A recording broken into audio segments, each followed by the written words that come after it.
For generations, fox spirits who achieved immortality and took human form were known for their devastating, nation-toppling beauty. Every man who crossed their path fell helplessly in love. This is Arya, the last of the fox spirit clan. True to their foxy nature, her ancestors had countless lovers before settling down. But Arya was the exception. She was completely devoted to her fiancé, never even glancing at another man. Unfortunately, reality was about to slap her in the face. The night before her wedding, her fiancé heartlessly dumped her, caught up with another woman. She had wanted to be a virtuous, gentle, and considerate wife, but now her devotion felt like a huge joke. Arya looked at her reflection in the mirror, replaying the recent events in her mind. The drama between men and women is so complicated, she mumbled. She felt a sudden urge to turn back into a fox.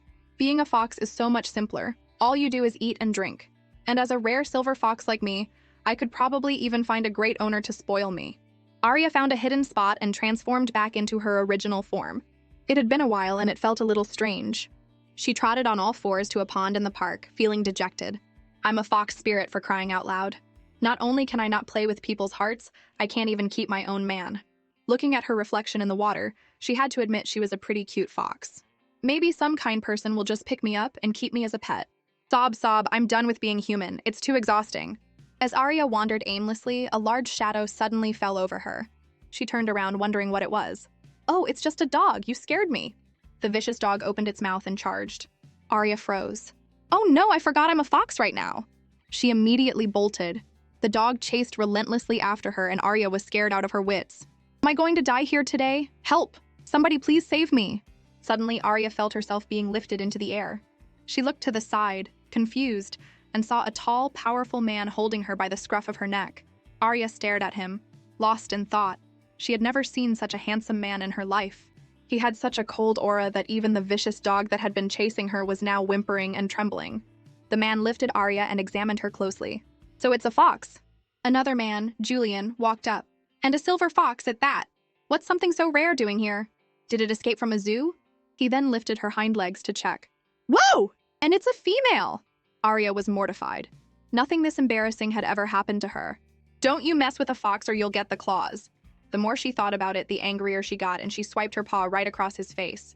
Look, she scratched my face. Just as he was about to retaliate, the first man turned his back to him and said, Don't touch her, she's mine. Julian yelled in frustration. Kyle, I thought you were a germaphobe.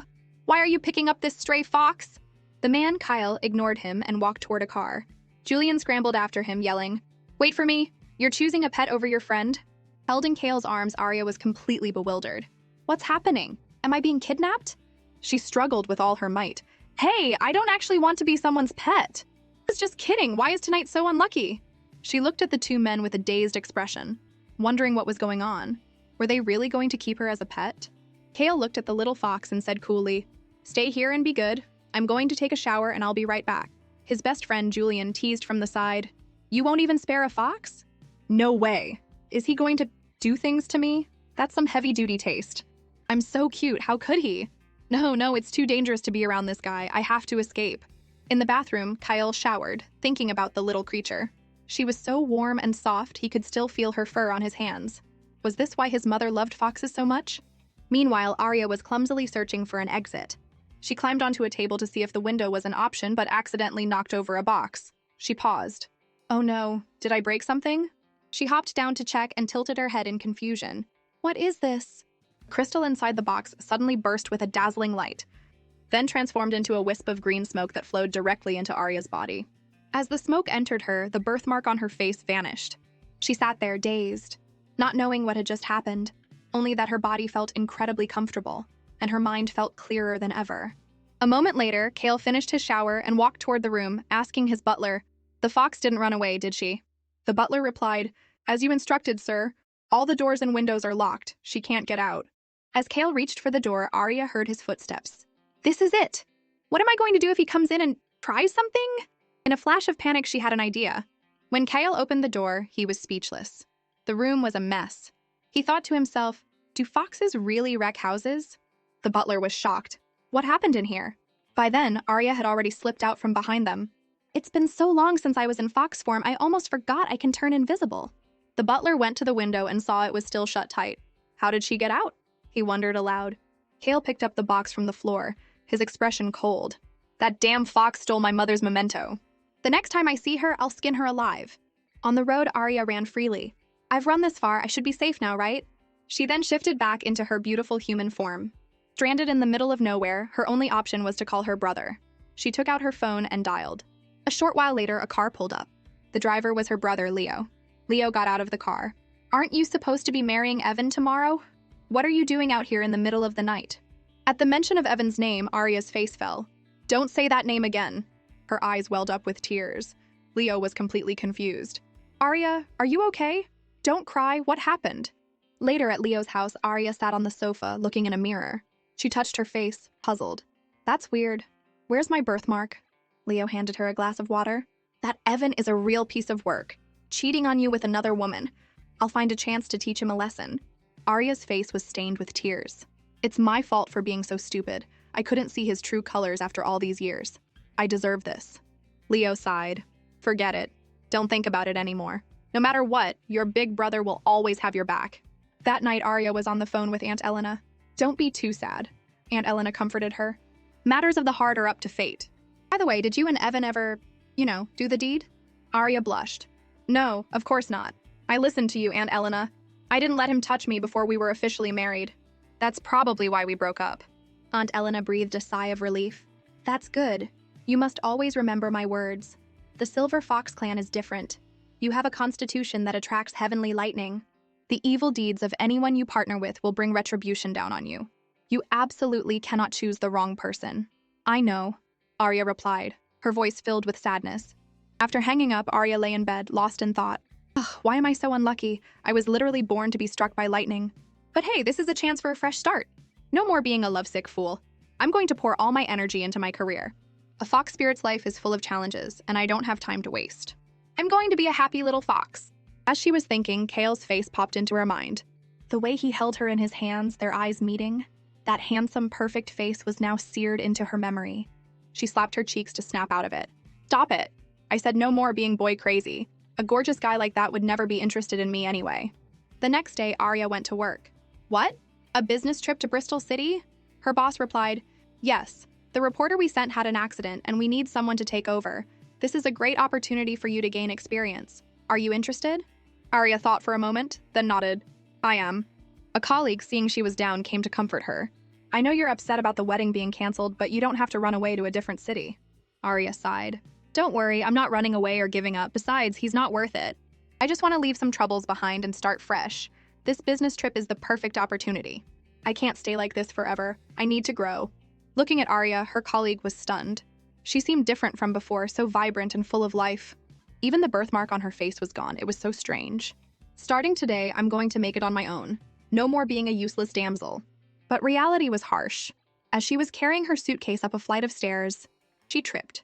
In that critical moment, a man caught her. His name was Zane Vesper, a top-tier billionaire. Miss, are you all right? Zane asked with a gentlemanly smile. Arya saw the handsome man and her face immediately turned red. I'm fine, she stammered. Zane smiled. That's good to hear. He then asked, Are you here on vacation? Still flustered, Arya mumbled, I'm not a tourist, I'm here on a business trip. Thank you for your help just now. You're very welcome, Zane said. It's getting late. Why don't I give you a ride? Where are you headed? No, thank you, I can manage on my own. He's so handsome and looks like he comes from a wealthy family. Why would he hit on a normal girl like me? Something's not right. I better be careful. Hearing her refusal, the man insisted, Are you sure? It's hard to get a cab this late. Arya smiled politely. It's okay. My colleague is coming to pick me up. Thank you for your concern. She waved goodbye and walked away. After she left, a handsome young assistant approached Zane. Sir, why the sudden interest in that girl? Zane replied, She has a familiar scent about her. It's very faint, but it holds a special meaning for our Vesper family. The assistant was confused. What kind of special meaning? Zane turned with a smile. Have you forgotten? Our family has been a line of celestial masters for generations. Arya dragged her suitcase along and called her colleague. What? You can't come pick me up? I'm so sorry, Arya, the voice on the other end said. I'm stuck in a huge traffic jam. You can either wait a while or you can grab a cab and come over. It's fine, I'll figure something out, Arya replied. Just then, two men walked toward her. Arya looked up and froze. It was them! Julian, seeing her staring, assumed she was about to hit on him. Hey, beautiful, he said with a wink. But to his surprise, Arya pulled her hat down and hurried past. Don't panic, she told herself. They only saw me in fox form, they can't possibly recognize me. Julian was left feeling awkward. I thought she was going to hit on me. Why'd she run off? Kale teased. Maybe she got a closer look and realized how repulsive you are. Julian's temper flared. You're making fun of me again? We're here on business, Kale said, turning serious.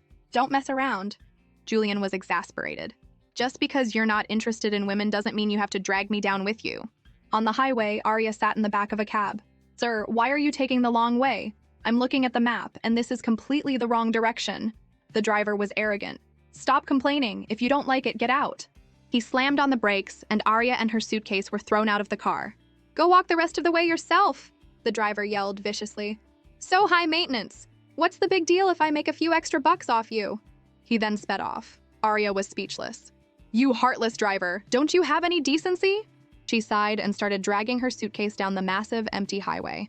She took out her phone. I guess I'll have to try a rideshare. A few moments later, a car approached. Arya waved her hands excitedly. Hey, I'm over here! Suddenly, a little boy darted out onto the road. The car was moving fast, and the boy didn't seem to realize the danger. Arya's heart jumped. Is this some kind of cliché drama plot? Where did this unlucky kid come from? Am I supposed to be the hero and save him? The car was about to hit him, but the boy just stood there, frozen. Is he scared stiff? Arya thought. At the last second, she ran forward. She pushed the boy out of the way. But she ended up falling in front of the car herself. Her eyes widened as the car was about to run her over. Just in the nick of time, someone grabbed her from behind and pulled her to safety. Zane held her in his arms, his eyes glaring fiercely at the car. You again? Arya said. She looked at the man, then her cheeks flushed as she got lost in his handsome face. Are you hurt? Zane asked, concerned. Just then, another urgent voice called out as Julian rushed out of the other car. Is everyone okay? Arya shook her head. I'm fine. But as soon as she said it, she winced. A sharp pain shot through her knee. Julian flashed a charming smile and extended his hand. Well, look who it is. We meet again, miss. Hop in, I'll take you to the hospital. He grabbed her wrist. Arya quickly pulled back. No, that's not necessary. Zane stepped forward. Don't trouble yourself, Mr. Julian. I'll take her. Arya was stuck in the middle, feeling awkward. What's with these two? I already said I'm fine. Julian saw he had competition. He forced a smile. Well, if it isn't Mr. Vesper, it's been a while. Indeed it has, Zane replied coldly. I need to get this young lady to a hospital, so if you'll excuse us. It's just a scrape, Arya muttered. It's not a big deal. Zane ignored her and grabbed her other arm. The three of them stood there in a stalemate, neither man willing to let go. Arya finally had enough. She shook them both off and yelled, I said it's just a scrape. I don't need to go to the hospital. At that moment, another shadow fell over them. Arya looked up. Him too? Kale looked at the woman before him, a strange feeling washing over him. He didn't know why, but every time he saw her, he felt a special connection. They stared at each other for a long moment. Noticing the scrape on her knee, Kale said nothing and simply swept her up into his arms. Well, what are you doing? Arya stammered, her face turning red. Kale didn't answer, but his disdainful look was enough to silence her. Julian, seeing his friend had won, looked smug. Haha, what did I tell you, beautiful? Let's go. And you can go too. Zane picked up her suitcase and walked over. My car seems to have broken down. I'd appreciate it if I could catch a ride back to the hotel with you. Julian was furious. Hey, hold on! Who said you could get in my car? Humph, car trouble, my foot. I don't even see a car. And showing up here without any bodyguards? He's definitely up to something. The car drove on, the atmosphere inside thick with tension. Arya sat surrounded by the three handsome men, feeling incredibly awkward. What is this situation? Zane finally broke the silence. How's your wound? Does it still hurt? I'm fine, Arya replied. Julian chimed in with a teasing smile. Want me to put some medicine on it for you, beautiful? No, thank you. Arya quickly refused. Kale just sat there quietly, reading his documents without a word. Kale suddenly looked at Arya, his gaze sharp as a knife. She felt a shiver run down her spine. Why is this ice block staring at me? Have we met before, he asked. We just met at the airport, remember? Arya replied nervously. Her answer didn't seem to satisfy him. No, I mean before that. Arya's heart pounded. His eyes seemed to see right through her, but he couldn't possibly know she was the little fox from that night. She composed herself and replied coolly, No, you must be mistaken. Kale didn't press further. Arya let out a silent sigh of relief. Even though I'm surrounded by handsome men, it feels like I'm walking on eggshells. Somebody save me. This is even scarier than being chased by a dog. A short while later, they arrived at a hotel. Arya looked around and marveled. Wow, rich people really know how to live. Kale was already walking toward the entrance, looking at his phone. Julian turned to Arya. What are you waiting for? Come on in. My private doctor can take a look at you. Arya quickly declined. No, that's all right. Thank you for bringing me into the city. I can get a cab from here. Zane turned his head. Don't be in such a hurry.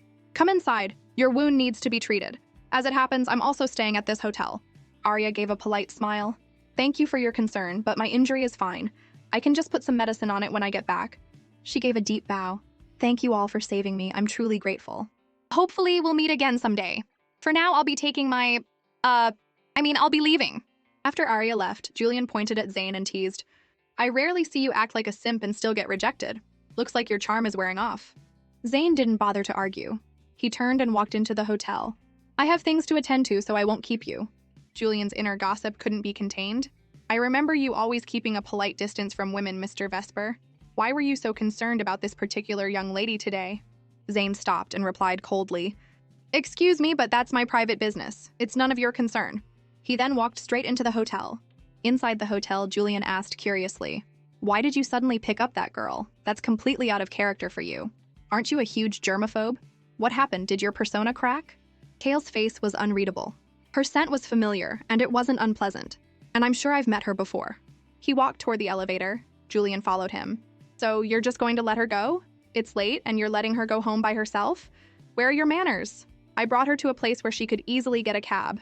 That's enough, Cal replied. Julian teased. I thought you were interested in that beauty and were about to make your move. Turns out you took one step forward and then just stopped. Kale fell silent, thinking back to what just happened. She's an outstanding woman, so it's best if she stays far away from me. She shouldn't get close to someone like me, a person cursed to be alone. A little later, Arya finally arrived at her temporary residence. It had been a roller coaster of a day. As she dragged her suitcase out of the car, her colleague Chloe came out to greet her. Arya, you finally made it. I'm so sorry I couldn't pick you up, Arya replied politely. It's okay. See? I managed to find my way here on my own. Chloe smiled. Come on, I'll show you to your room. In the room, Arya applied medicine to her leg, wincing at the sting. Ouch! Good thing I'm cleaning it. It would be awful to get another scar. So much has happened lately. I dumped a cheater, took on a major work assignment, and even found the courage to save someone. I even surprised myself, and the birthmark on my face is gone. How did that happen? She thought back to the day she turned back into a fox. It seemed like everything started changing from that moment. Her thoughts were making her sleepy. Whatever. I should stop overthinking and get some sleep. I have a lot of work to do tomorrow. At the hospital, a man asked, So she's the young reporter taking over for me? Chloe nodded. Yep. What do you think? It's not often the paper sends a beauty like her. The man, Mark, sighed. This kind of work really isn't for a young girl like you. Arya asked, Did you injure your leg during an interview? It was a car accident, he replied. But visiting those unscrupulous factories is also pretty dangerous. You need to be careful. Arya was full of determination. Don't worry, sir. I'll take over your work and see it through. I'm not afraid. As she left the hospital room, Arya sighed. Okay, maybe I'm a little afraid. The people I'm investigating are tied up with local gangs. This is going to be a headache. Just then, Julian walked up and greeted her enthusiastically. Well, if it isn't Miss Arya? Arya forced a smile. Oh, Mr. Julian, what a coincidence. Just call me Julian, he said, not liking the formal title. You hear about your leg? My leg's fine. I was visiting a colleague, Arya replied, a wicked smile spreading across her face. Just you wait. I haven't forgotten what you did. She took a sticky note out of her pocket. What are you writing? Julian asked curiously. Oh, nothing, Arya said casually. You know, as a reporter, I'm always jotting down ideas. By the way, how's that little boy? Is he okay? He's fine, Julian replied. He keeps saying he wants to thank you in person. I can take you to see him sometime. Arya leaned in. How about today? I happen to be free. As she spoke, she secretly stuck the note on Julian's back. Julian, completely unaware, blushed. As much as I'd love to accept a beautiful lady's invitation, I'm busy today. How about next time? Arya feigned disappointment. That's okay. We can go whenever you're free. After Julian left, Arya was ecstatic. Serves you right. That'll teach you. Ha ha ha ha. Her laughter died in her throat when she looked up and saw Kale. They stared at each other in awkward silence. You saw everything? Arya asked, her heart sinking. Kyle stood with his hands in his pockets, his expression cold. Yeah. Do you hate him that much? Arya, with nothing left to lose, turned her head. Yes, I do. Why? Kale asked. Arya didn't know how to answer. Before she could come up with an excuse, Kyle started walking upstairs, waving a hand dismissively. It doesn't matter. Feel free to mess with him. I don't mind. Watching him leave, Arya broke out in a cold sweat. For some reason, she always felt so tense around him. He had such a handsome face, but he always acted so cold and gloomy. Does he think he's some kind of Ice Prince CEO? I'm over my pretty boy phase. Your good looks don't affect me anymore. And you were part of what happened that day, so I'll be getting my revenge on you too. In the hospital corridor, Julian was getting stared at like a circus animal. Even an old man in a wheelchair was gawking. When he got to his office, his assistant looked shocked to see the note on his back. Julian was getting more and more confused. I know I'm handsome, but the number of people staring at me today is just not normal. His assistant walked over and said awkwardly, "Sir, you have something on you." "What is it?" Julian asked. The assistant peeled the note off and handed it to him. It read, "Lonely bottom seeks top." Julian's face turned beet red, and he started shaking with rage. "Who did this?" he roared. "No wonder everyone was staring at me. I walked all the way here with this stupid note on my back. I'm going to lose my mind." After his meltdown, Julian thought back. It must have been Arya. She's the only one who got close enough to me. Just then, Kale walked up from behind him. "You finally figured it out? You're not very perceptive." Julian whirled around. "You knew about this, didn't you? And you didn't tell me." Kale looked at a file. "Did you do something to offend her in the past? It seems like she's deliberately getting revenge on you." Julian was baffled. "Offend her? I've dated a lot of girls, but I don't think I would have forgotten one as beautiful as her." "Maybe you should think harder," Kale said nonchalantly. His prodding made Julian suspicious. "Wait a minute. You're paying way too much attention to this girl. This isn't like you. Do you have feelings for her?" "You're overthinking it," Kyle replied. "She saved Nada, so she did us a huge favor. I just don't want you causing trouble for her." Julian waved his hand dismissively. What a weak excuse. Even if she hadn't saved Nada, those guys would have been begging to do business with us. What does that have to do with anything? Is it because Zane Vesper is interested in her that you're suddenly so invested? Just stay away from her, Kyle said possessively. Julian sighed. Fine, I won't touch her. Even if she is a little devil, I'll leave her alone. Kale looked down at Arya from the window. Not a devil, he thought. More like a cunning little fox. The girl is sent by her boss to be a spy, only to be captured by a rival tycoon. Inside the Dragon King Hotel, Arya was disguised as a cleaning lady. I know being a reporter means dealing with all sorts of situations, but I never thought I'd end up going undercover. She recalled Mark's instructions from the hospital yesterday. He said going undercover was the only way to find out about the target's illegal dealings. But can a rookie like me really handle such a big assignment? This came from a senior reporter at the paper. If I fail, I'll definitely be fired. Arya looked at herself in the mirror, feeling a pang of doubt. Ugh, if it were anywhere else, it would be fine. But it had to be here. This is the hotel where those guys are staying. What am I going to do if I run into them? Arya pushed her cleaning cart to the 15th floor, praying she wouldn't see anyone she knew. Just then, a young voice called out from behind her. Miss! She jumped, startled, and turned around to see the little boy she had saved a few days ago. Arya breathed a sigh of relief. I was just thinking about visiting you. You weren't hurt that day, were you? Nada's face was filled with panic. Miss, you're a reporter, right? You shouldn't be here. You need to leave quickly. How did you know I'm a reporter? Arya asked. Suddenly, a group of menacing men strode toward her, led by their boss, Rameses. Of course we know, Rameses said, cracking his knuckles. We already warned your colleague, but it seems losing a leg wasn't enough. You actually dared to send someone else. Arya's heart sank. So they were the ones who hurt Mark. Did that mean she was going to die here today? Nada stood in front of Arya, spreading his arms to protect her. Don't you touch her. The men ignored him and simply picked him up. This is adult business, kids, stay out of it. With Nada restrained, Rameses turned to Arya with a wicked grin. The one they sent this time is a real beauty. Not bad. At least you have some value before we kill you. Arya glared at him, thinking, just you wait, I'll turn into a fox and scare you to death. Rameses didn't lay a hand on her. Instead, he dragged her to a suite, tied her hands, and threw her inside. Just wait, Arya thought. The second you close that door, I'm turning into a fox and getting out of these ropes. Rameses turned back and warned, don't try anything funny. I can see your every move. Arya got up and looked around. As a reporter, she was sensitive to cameras, and this room was covered 360 degrees. Is this guy a pervert? She couldn't help but wonder. Be a good girl and wait, Rameses told her. We'll deal with you after our meeting. He then left the room. After he was gone, Arya slowly shuffled toward the door. I shouldn't transform unless it's my last resort. If anyone finds out what I am, I'll have to spend the rest of my life in hiding. But this is also a good opportunity to find out who they're doing business with. A moment later, she heard footsteps outside, followed by a cold voice. Rameses, we're here. Arya pressed her ear to the door, listening intently. The voice sounded familiar. After a moment of thought, her heart started to race. It was them. The person here for the deal was Kale. Startled, Arya accidentally bumped into a cabinet, making a loud noise. Kale glanced toward the adjacent room. Is someone else here? I don't like having an audience for my business. He turned as if to leave. Rameses quickly explained, It's just a little kitty we caught. I was going to get rid of her, but I thought seeing blood before a deal would be bad luck. Don't worry, Kale, she won't leave here alive. Hearing their conversation, a chill ran down Arya's spine. Kale sat down on the sofa, exuding an air of authority. Fine, let's get straight to the point. A greedy smile spread across Ramesses' face. About the price we agreed on. Before he could finish, Kale cut him off coldly. You'll only get half the goods you asked for, and the price is going up by 50%. Ramesses' expression soured instantly. I thought we were friends. Kyle shook his head. I don't have friends. I only have enemies and non-enemies. In the next room, Arya listened with rapt attention.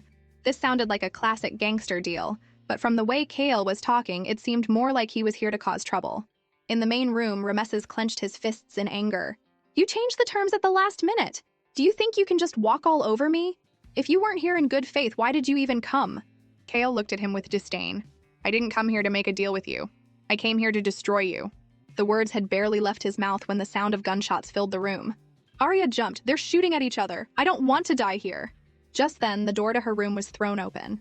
Arya's blood ran cold. She let out a small whimper, convinced her life was over. But it was Julian who walked in. Miss Arya, fancy meeting you here. It's a small world, isn't it? Now, what should I do with you? Mr. Julian, don't you dare do anything funny, Arya said nervously. Kale appeared in the doorway looking at them. Julian turned to him. So, should we silence her? Nada looked up. This lady doesn't know anything. Please, let her go. Suddenly, Arya stood up as best she could and yelled, If you're going to kill someone, kill me! Don't touch the child! Kale walked over and looked at her coldly. Arya broke out in a cold sweat. You better not touch me, or you'll regret it. Kale ignored her and simply said, Come with me. Arya was stunned into silence. If you don't go with him, Julian said, he might actually do something. Arya quickly followed. She looked at the bloodstains on the floor and was confused. There had clearly been a gunfight, but where were the bodies? And despite all the commotion, no one else in the hotel seemed to have noticed a thing. It was as if he controlled the entire place. Who was he? He couldn't have this much power. As they were walking, Zane Vesper appeared, walking toward them. Miss Arya, I was just about to look for you. What a coincidence. Would you do me the honor of joining me for lunch? Arya looked at him with a sense of dread. No, thank you, Mr. Vesper, you're too kind, she said. Hearing her refusal, Zane persisted, but Kale stepped in front of her, blocking his path. Mr. Kale, Zane said, would you be so kind as to let this young lady go? I feel a connection with her, and I hope you won't make things difficult for her. I'm not making things difficult for her, Kale replied coldly. She's coming with me willingly. Zane looked at Arya. Is that so? Knowing she was in a precarious situation, Arya forced herself to nod. Yes. Zane sighed. In that case, I won't insist. I'll pay you a visit some other time, Miss Arya. Let's go, Kale said, turning to leave. Arya hurried after him. Julian glanced back at Zane, thinking, this is so weird. Ever since this woman showed up, both Kale and Zane have been acting strange. What's so special about her? She's just pretty. Julian leaned in for a closer look. No, wait. Arya noticed Julian getting too close and raised her hand to slap him. What are you doing? Kale asked, turning around. Arya's hand froze in midair. Julian snapped out of his daze, flustered. What's wrong with me? I've seen countless women. I can't be falling under her spell, can I? The two of them were in the car, and the atmosphere was awkward. Arya found herself staring at Kale, lost in his handsome features. He had the sharp, defined lines of an Eastern man, but also the deep-set eyes of a Westerner. His crystal-clear eyes were addictive. If only he wasn't so cold. Kale sensed her gaze and looked up. Arya quickly looked down, blushing. Do you know who Zane Vesper is? He asked. No, she replied. Do you know who I am? He continued. Arya shook her head like a bobblehead doll. She didn't want to know. The more she knew, the more likely she was to be silenced. I don't know.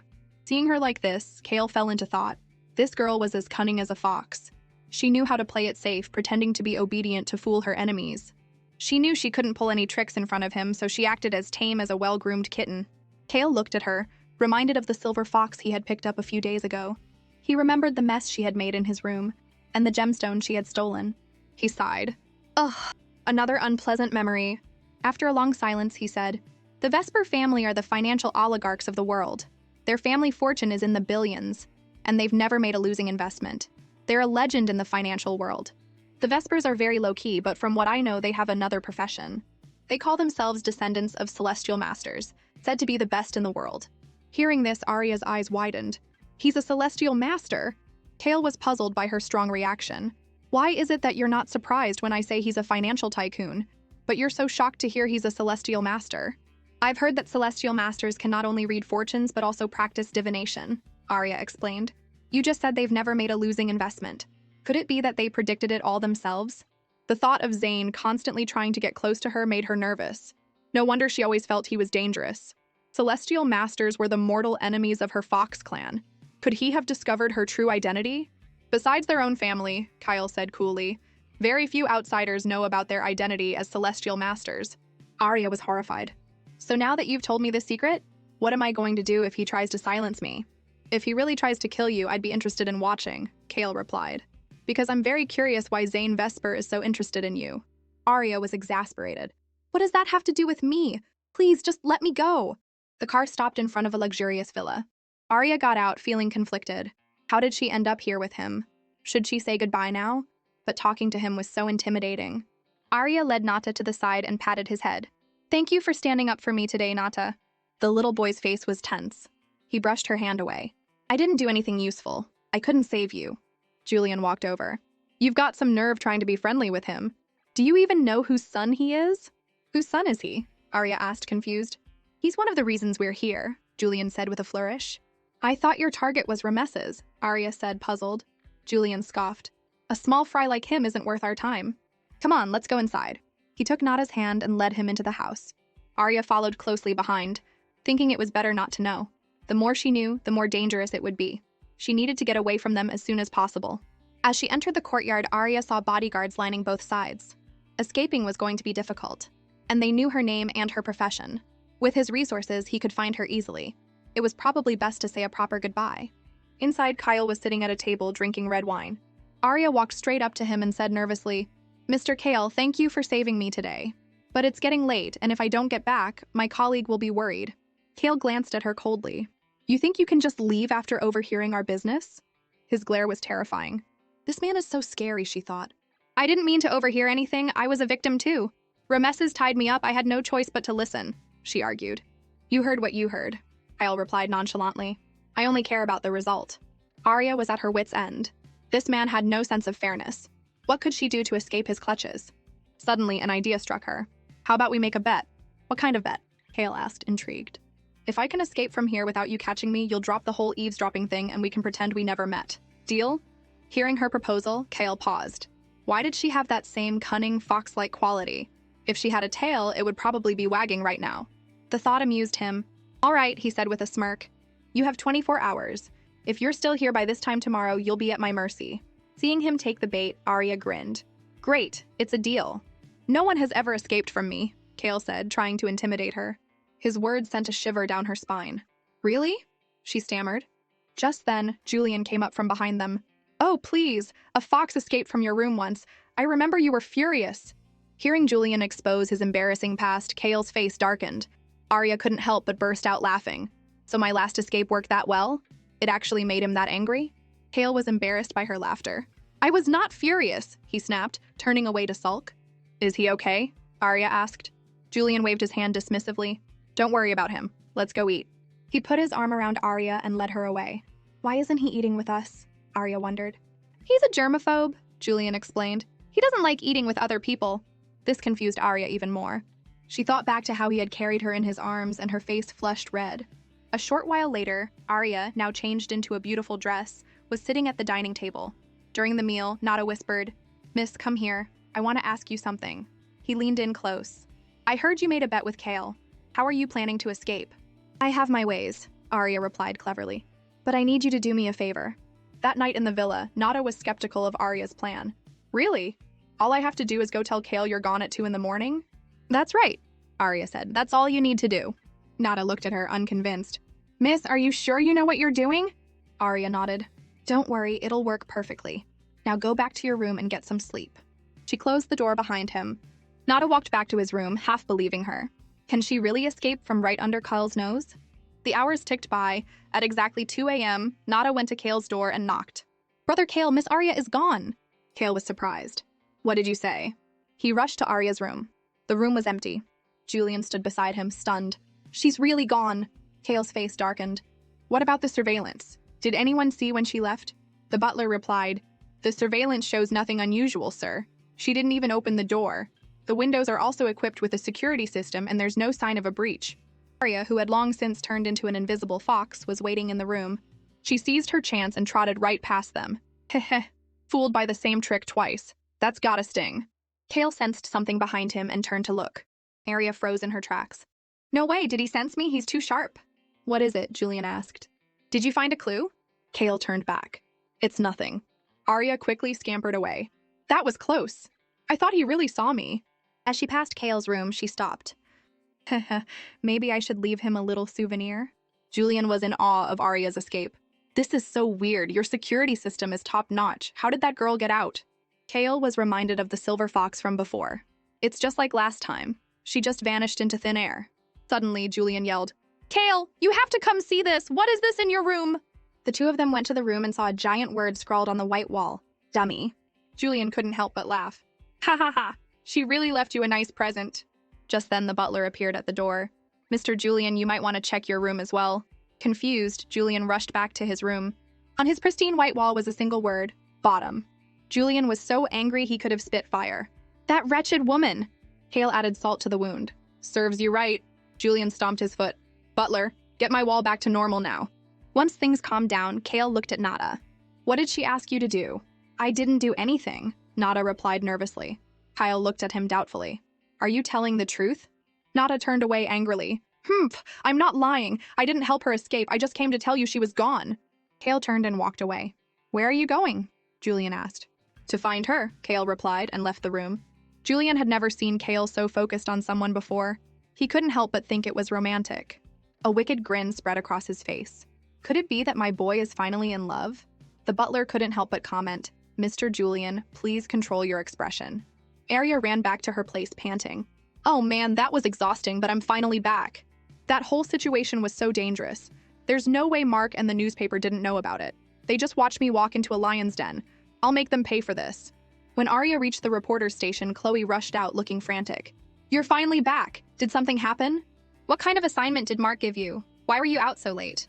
I'm fine, Arya said. Sorry to make you worry. Chloe smiled. This Mr. Vesper was worried sick too. If you hadn't come back soon, he was about to call the police. Zane Vesper walked up and greeted her warmly. Miss Arya?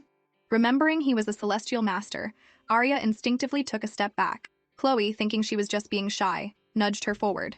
Mr. Vesper was so worried about you. You should thank him properly. She then pulled the other colleagues inside. We'll leave you two to talk.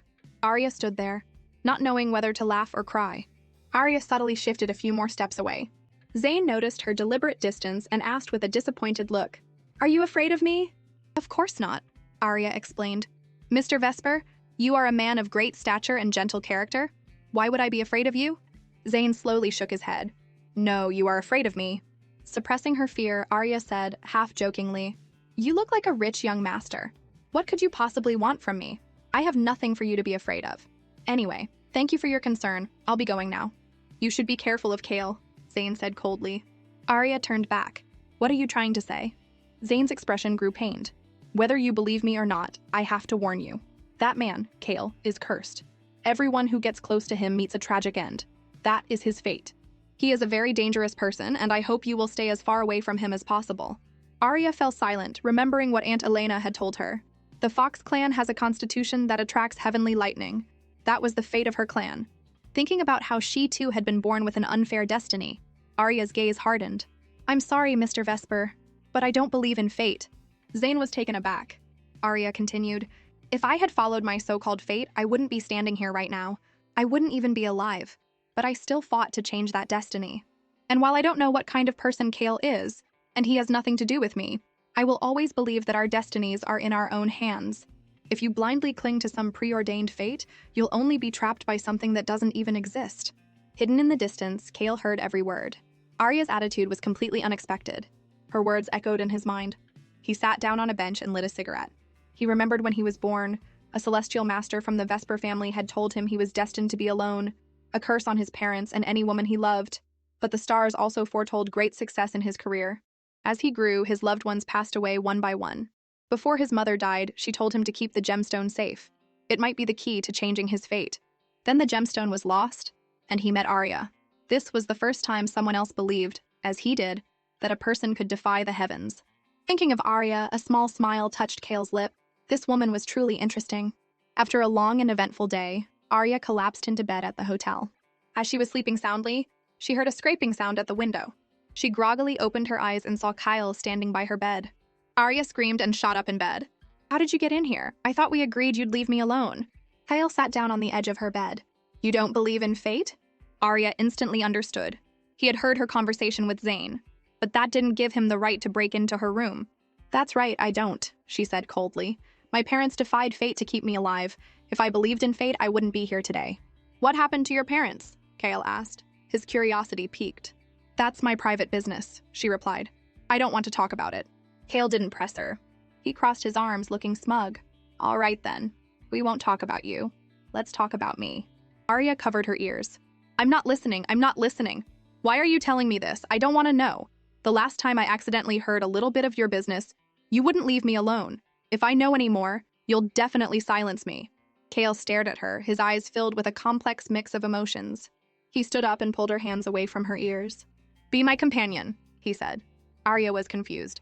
"What did you say?" Kyle leaned in close, his voice domineering.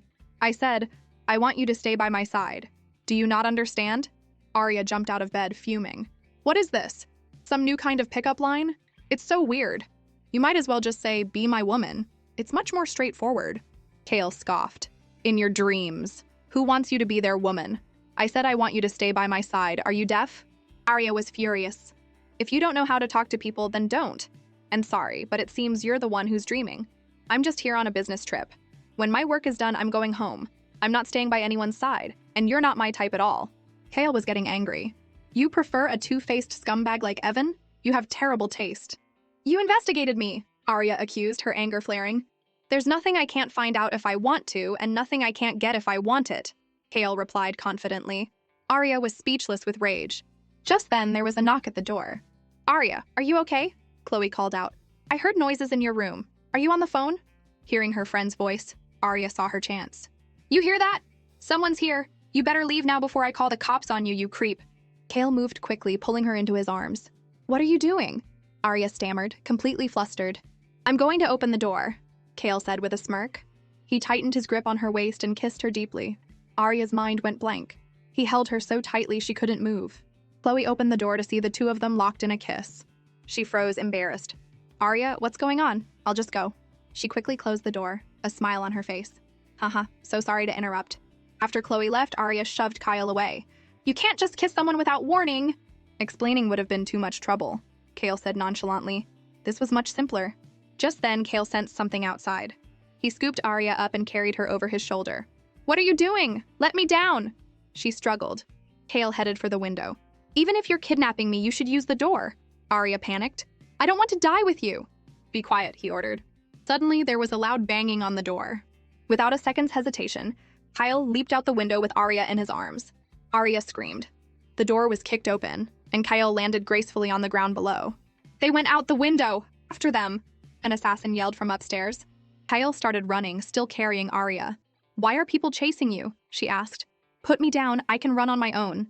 They ran until they were both out of breath, finally stopping in an alley. "Why did you stop?" Arya panted. "They're after you, right?" Kyle didn't answer. He took out a small, exquisite handgun and placed it in her hand. "Find a chance and run." Arya stared at the gun, shocked. "I've never used one of these before." "Stop hiding! Come on out!" Kale called out to the assassins behind them. He then positioned himself in front of Arya, protecting her. "You're here for me, right?" The leader, a man named Jax, sneered. "We were going to take out the woman first, then come for you. But I guess we can kill two birds with one stone." Arya's heart sank. He had run with her to protect her. She was a liability. They were surrounded. Jax yelled, raising his gun. "No one involved in that deal is leaving here alive." He fired a shot. Kale pulled Arya behind a corner, and the bullet hit the wall. Kyle held Arya close. "Run east. There are people waiting to meet you." He pushed her away. Arya looked back at Kale, her heart a mess of emotions. She never thought anyone besides her parents would be willing to risk their life for her. "You have to wait for me to come back and save you," she thought, and sprinted east. Kale watched her run, a cold smile on his face. "Good. No hesitation. I like a woman like that." He turned to face the assassins. Seeing him unarmed, the assassins grew confident. "All right, kid, let's have some fun," one of them said, pulling out a baton. Arya looked back at Kale one last time, her eyes filled with determination. "I have to save him." The assassins swarmed him, swinging their iron bars. Kale didn't flinch, meeting their attacks head-on. Jax, seeing his men were no match for Kale, decided to try a sneak attack. Kale, focused on the fight in front of him, didn't notice Jax aiming at him from behind. But just as Jax was about to pull the trigger, something slammed into him, sending him flying. The bullet whizzed past Kale's ear. Jax's men were stunned. "Who was that? Are we seeing ghosts in broad daylight?" They looked around, but there was no one there. Kale was momentarily distracted. Was that Julian? He didn't realize another assassin was closing in from behind with a knife.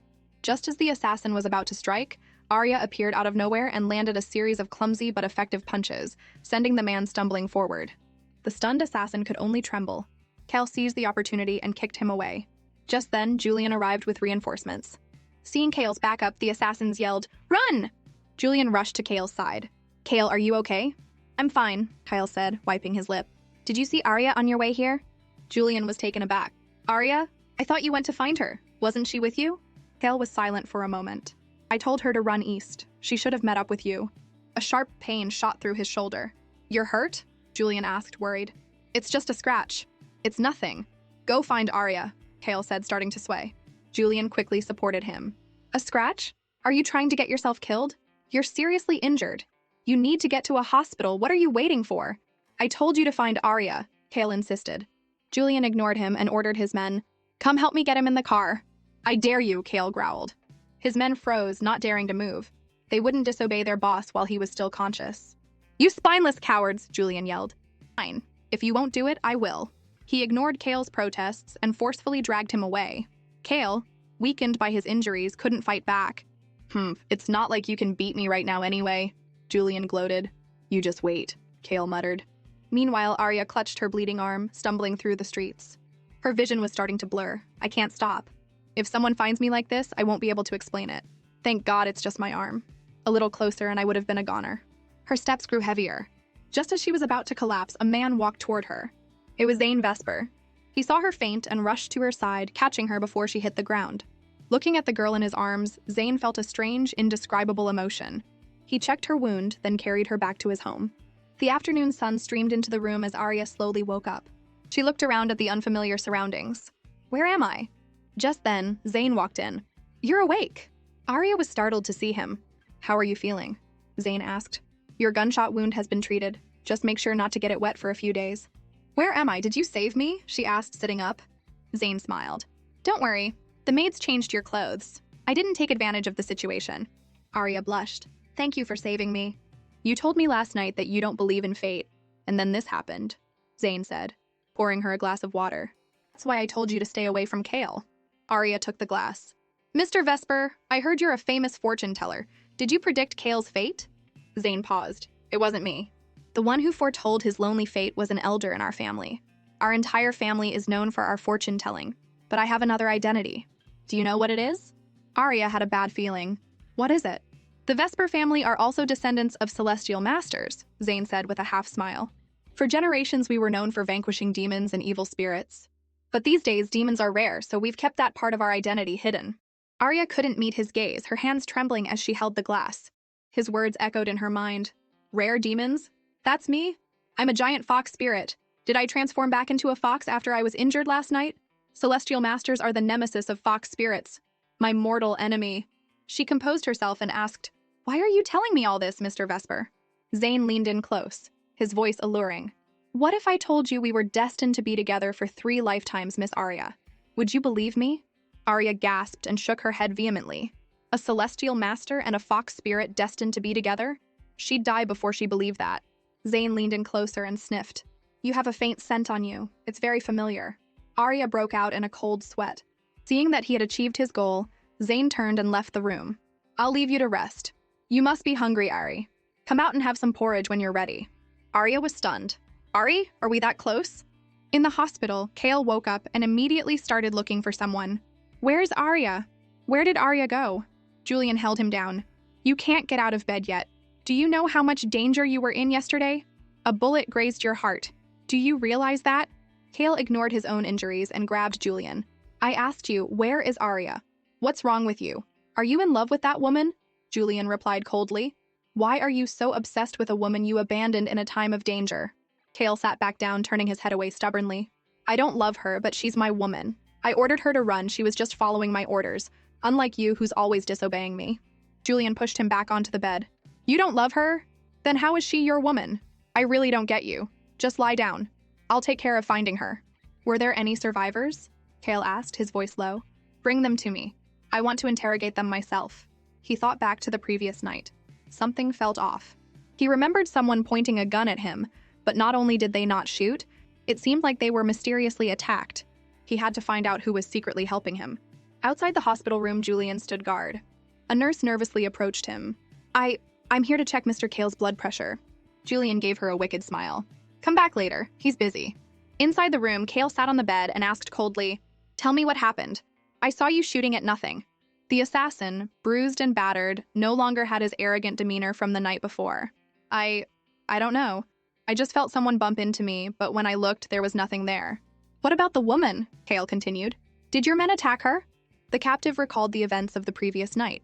We were going to go after her. I was watching her as she ran and I was about to give chase, but then she just vanished into thin air. Kale fell silent.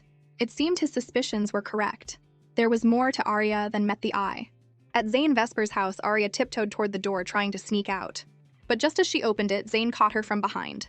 Where are you going? Caught in the act, Arya turned around. Thank you for taking care of me. I'm fine now, so I'll be going. Your wound has just started to heal. I can't let you leave on your own, Zane said, concerned. Where are you going? I'll give you a ride. Arya sighed. All right, then. Please take me back to my place first and then to the Hilton Hotel. The Hilton Hotel was surrounded by police tape with officers standing guard. Arya was shocked. What happened? She tried to approach but was stopped by an officer. Please stay back. This is a crime scene. Arya took out her press pass. I'm an employee here. Can you tell me what happened? The officer glanced at her ID. Someone was murdered. The victim was the hotel's HR manager, Mr. Phillips. You're an employee, so you probably knew him. Do you know anything about him? Can you provide any clues? Arya quickly came up with an excuse. Oh, you see, I was just hired a couple of days ago. I haven't even started yet. I'm so sorry, I can't help you. She remembered meeting with Mr. Phillips when she first went undercover. She had planned to ask him for more information today, but now he was dead. It seemed she would have to go ask Mark what was going on. Who had ordered him to put her in such a dangerous situation? Arya returned to the car. Mr. Vesper, She stopped when she saw Zane's grave expression. What's wrong? Did something happen? After he hung up the phone, Arya asked, What's wrong? Zane's face was grim. My father is gravely ill. Arya was surprised. Then you should go home and see him. Don't worry about me, I'll be fine on my own. I can't do that, Zane replied. You're the one I'm destined to be with for 3 lifetimes. Arya was exasperated. How can you still be joking at a time like this? When someone in the Vesper family suddenly falls ill, there's only one reason, Zane said meaningfully. It means they've revealed a celestial secret they shouldn't have. Arya fell silent. She didn't know how to comfort him. It seemed even the family of celestial masters had their own troubles. This was also fate, wasn't it?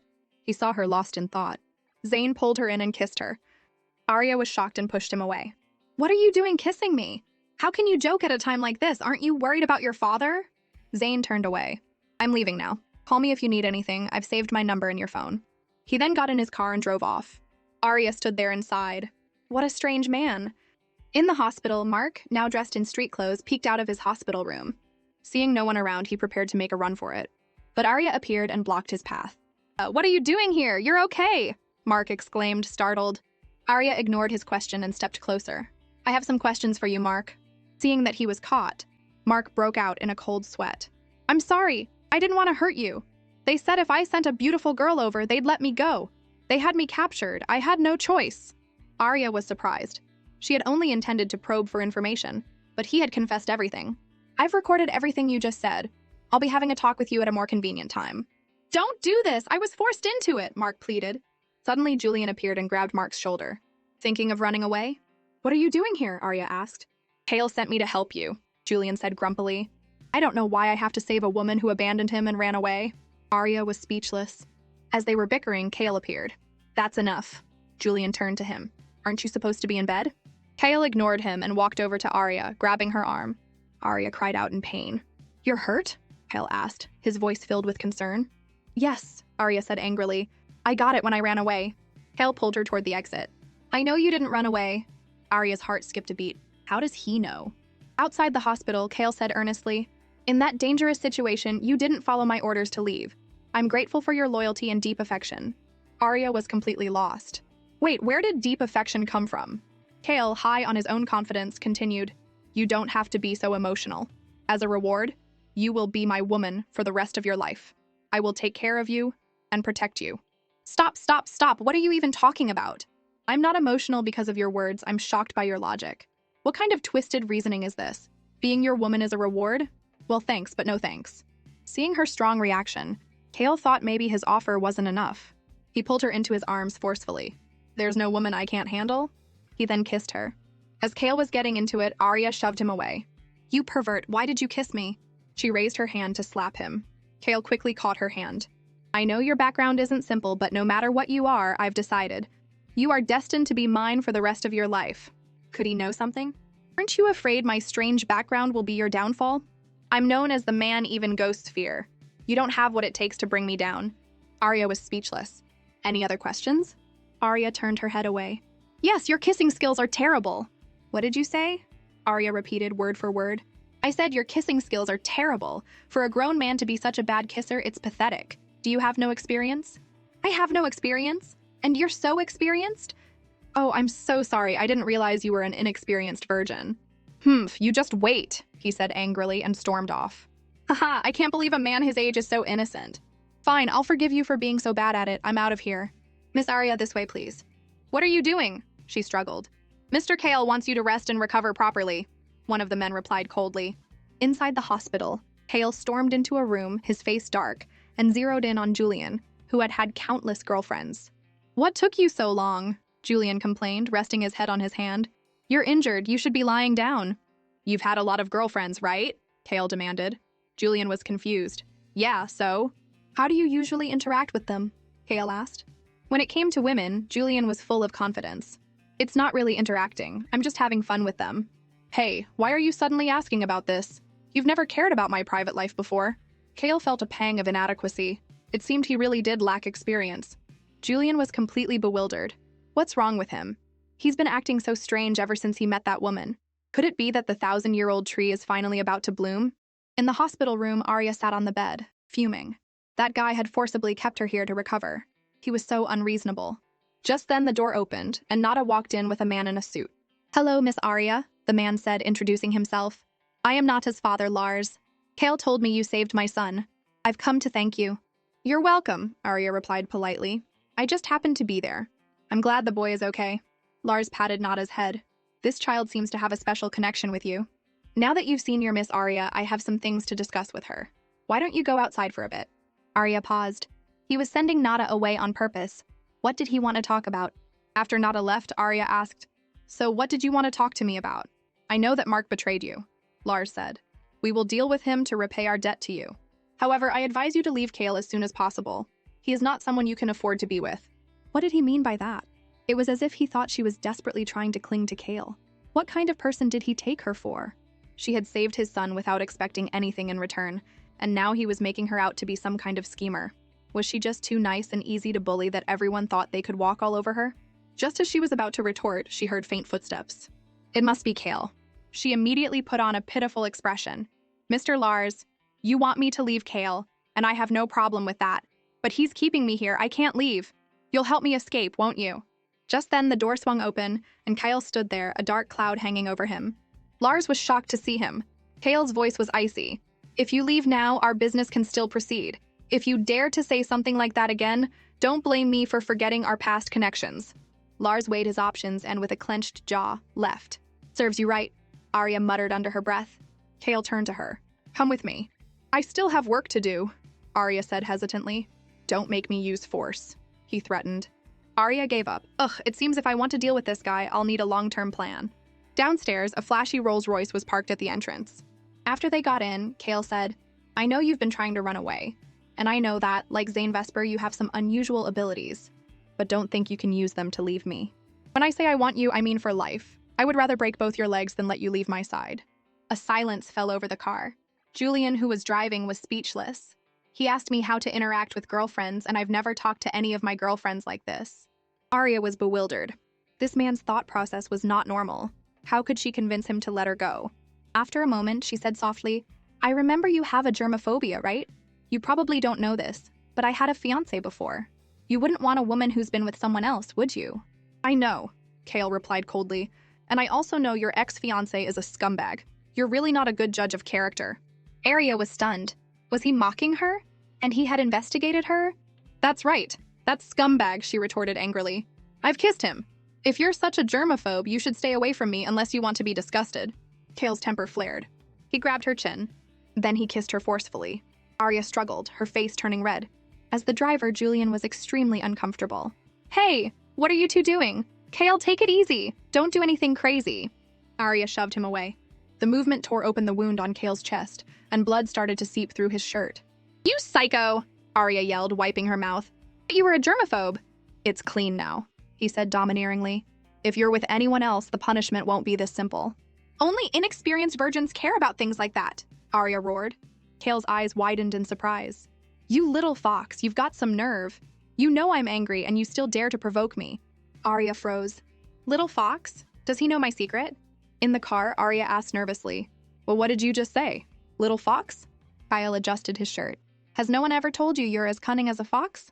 Hearing his explanation, Arya let out an awkward laugh. So it was just a metaphor. She thought he knew everything. That was a close call. Seeing her fall silent, Kale turned his head away, looking smug. You are my woman. I don't want to hurt you. So shut up now or don't blame me for being rough. Arya looked at him, completely exasperated. This sadist. He had no romantic sense at all. No wonder no woman liked him. I don't need them to, Kale replied coldly. What I want, I will get myself. I don't care for all that frivolous nonsense.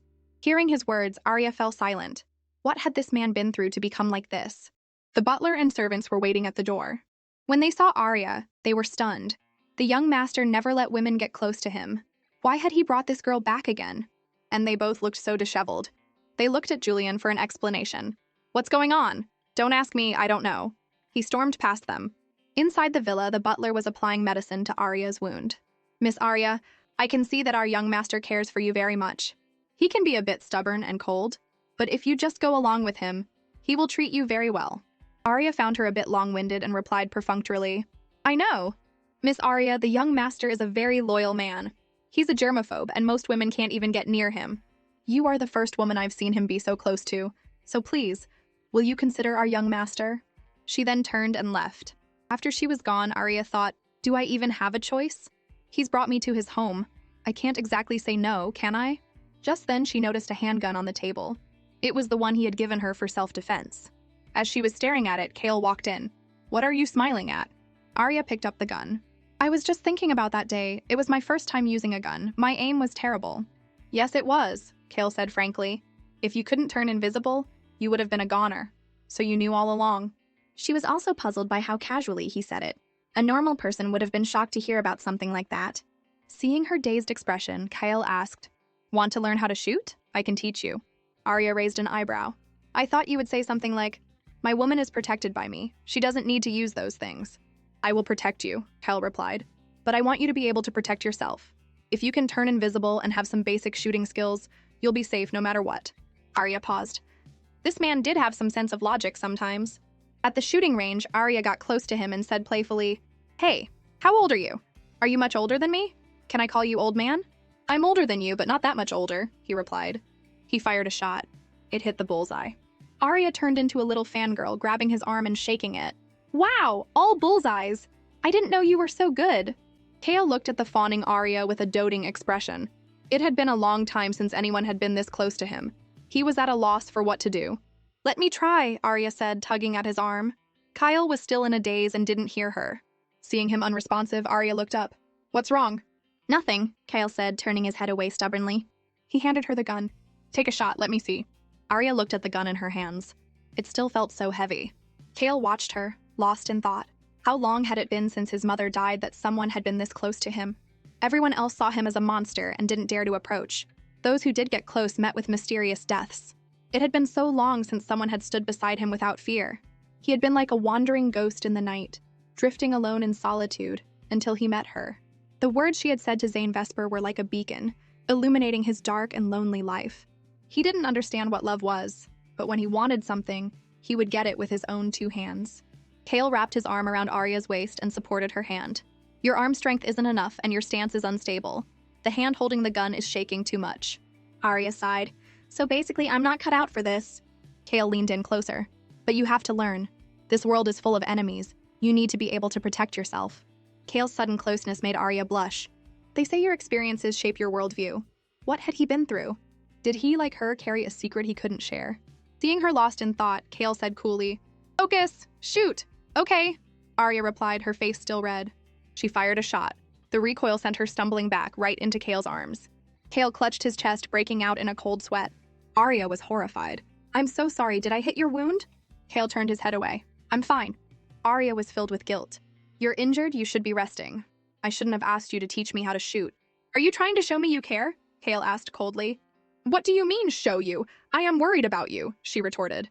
Kale put his hands in his pockets, looking smug. "Even if you try to butter me up, I'm not letting you go." His lack of tact left Arya speechless. This man had a terrible personality. Just then, Julian walked over. "Kale, honestly, how can you talk to a girl like that? Girls are sensitive. If you upset them, they're not easy to please." Arya put her hands on her hips. "What's wrong with being a girl? Why are we so sensitive? I think you're the sensitive one, you perennial bottom." Julian was instantly furious. "Who are you calling a bottom? I'm a straight man. I haven't even gotten back at you for last time." Arya giggled. "Oh, look who's getting defensive. So fragile." Kale, feeling a bit jealous of their bickering, turned to Julian. "What are you doing here?" Julian finally remembered his purpose. "Oh, right." He leaned in and whispered something to Kale. Kale then said to Arya, "The gun is yours. Keep practicing.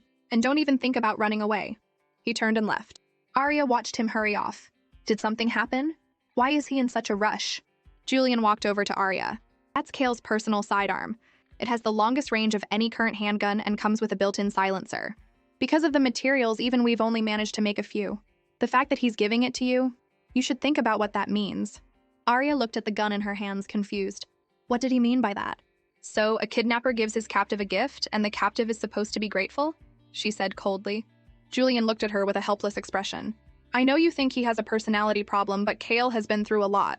A lot of things that normal people would consider wrong, he sees as completely ordinary.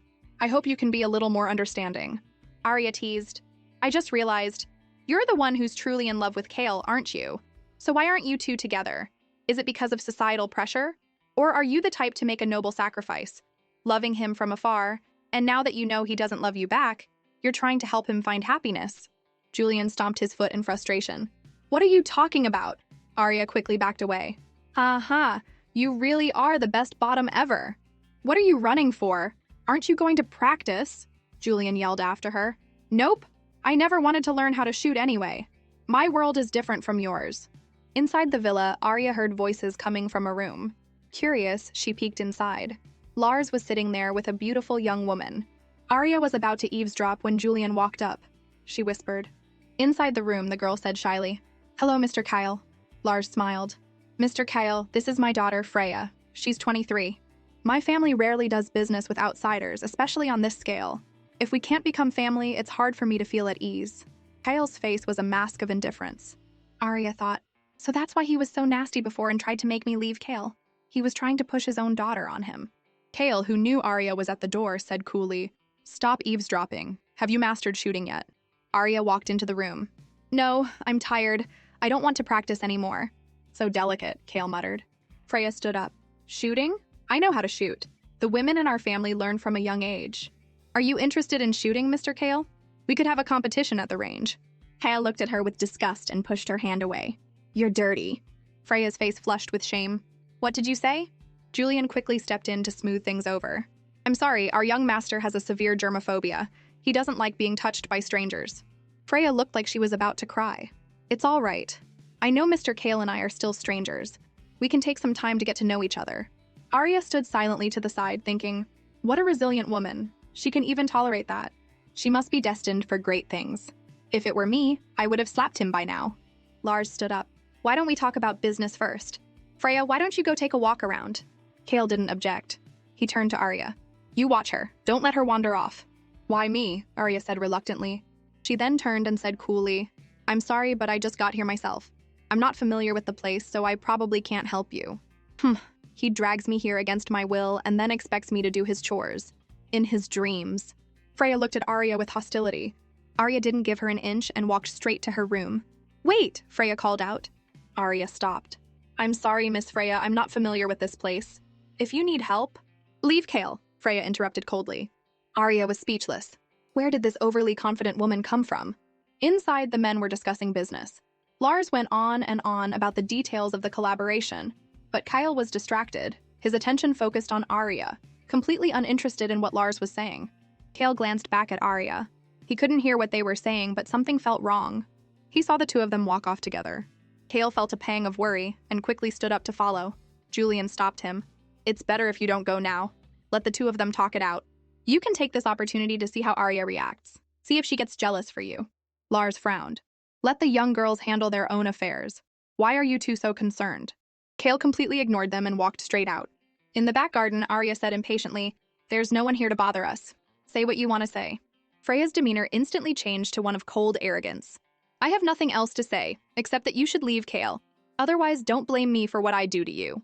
Arya asked with mild curiosity, "So you have a thing for Kale? And what exactly do you plan to do to me?" "I've always been attracted to strong men, and Kale is the best. Only he is worthy of me," Freya replied coldly. "As for you, you're just some floozy he met before he settled down. I don't really mind, but I hope you'll leave soon." Arya's temper flared. "Who are you calling a floozy?" Freya looked down on her. "I'm saying this for your own good. Kyle is cursed. He was born to be alone. He's already caused the deaths of his own mother and many of his brothers. You won't have a good life with him." Hearing this, a strange feeling washed over Arya. There it was again. Born to be alone. Zane Vesper had said the same thing. Had he really caused his own mother's death? Seeing her silence, Freya looked smug. "And the Vesper family did a divination for me. They said that only my fate is compatible with his. I am his destined wife. If you're scared, then leave Kale now. Otherwise, I will slowly kill off your friends and family and make you suffer for the rest of your life." Arya was furious. "Since you believe in all that hocus pocus, then you should also believe that what goes around comes around. Aren't you afraid of retribution?" Freya was taken aback but tried to act tough. "Don't think you can scare me with a few empty words." Arya's gaze was icy. "I'm not trying to scare you, I'm just stating a simple fact." And with that, she vanished. Freya gasped, not believing her eyes. She looked around, but there was no one there. "Where are you?" she called out, her voice trembling. "Stop playing games and come out." The next second, Freya felt something cold press against her back. Arya was holding the gun, her voice just as cold. "Remember, you are no match for me. If you dare to touch my family and friends the next time, I will pull the trigger. I have no grudge against you, and I have no interest in your precious man. If you like someone, go after them yourself. Stop causing trouble for me." Freya broke out in a cold sweat. Arya lowered the gun. "Kale doesn't even love me, so stop treating me like your rival." Freya's face was red with anger. She was about to turn and argue. Lars came out of the villa. "Freya, what are you two doing?" Hearing his voice, Arya turned and saw Kale standing not far away, watching her. When did he get there, she wondered. Seeing him, Freya ran toward Kyle, tears streaming down her face. "Kyle, save me! This woman is trying to kill me!" Arya sighed. And now the drama begins. "That is a demon!" Freya cried, clinging to Kyle. "She just disappeared into thin air! And she threatened me with a gun.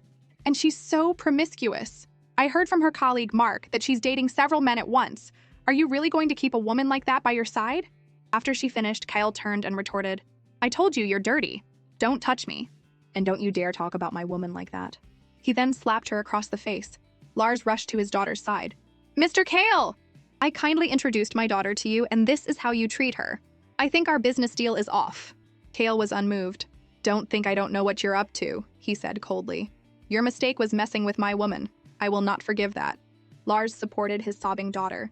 "Since you're being so unreasonable, you've left me no choice. You just wait." He then helped Freya leave. Once they were gone, Kyle turned to Arya. "Are you satisfied?" Arya gave him a winning smile.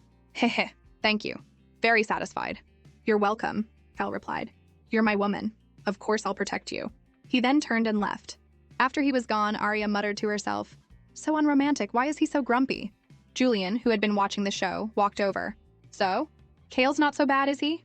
His words might not be pleasant, but his actions will never let you down." Arya teased. "Yeah, he's a great guy. You should hurry up and lock him down." Julian was exasperated. "I'm being serious here. I've always made fun of you, and I even pranked you before. Why are you still trying to set us up? Are you really that forgiving?" Arya asked, curious. The memory of his past humiliations made Julian's blood boil. I won't forget what you did. But it's rare for him to care about someone. I think if you two were together, he might be able to find happiness again. But I feel like it's so dangerous to be around him, Arya said with a sigh. Does he have any triggers? I don't want to step on any landmines. Besides his hatred for traitors, not really, Julian replied. As for his germophobia, well, when it comes to you, he seems to have thrown all his rules out the window. Back in her room, Arya thought about what Julian had said.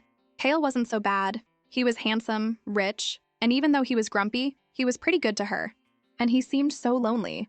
Even though he was always surrounded by people, his heart seemed closed off.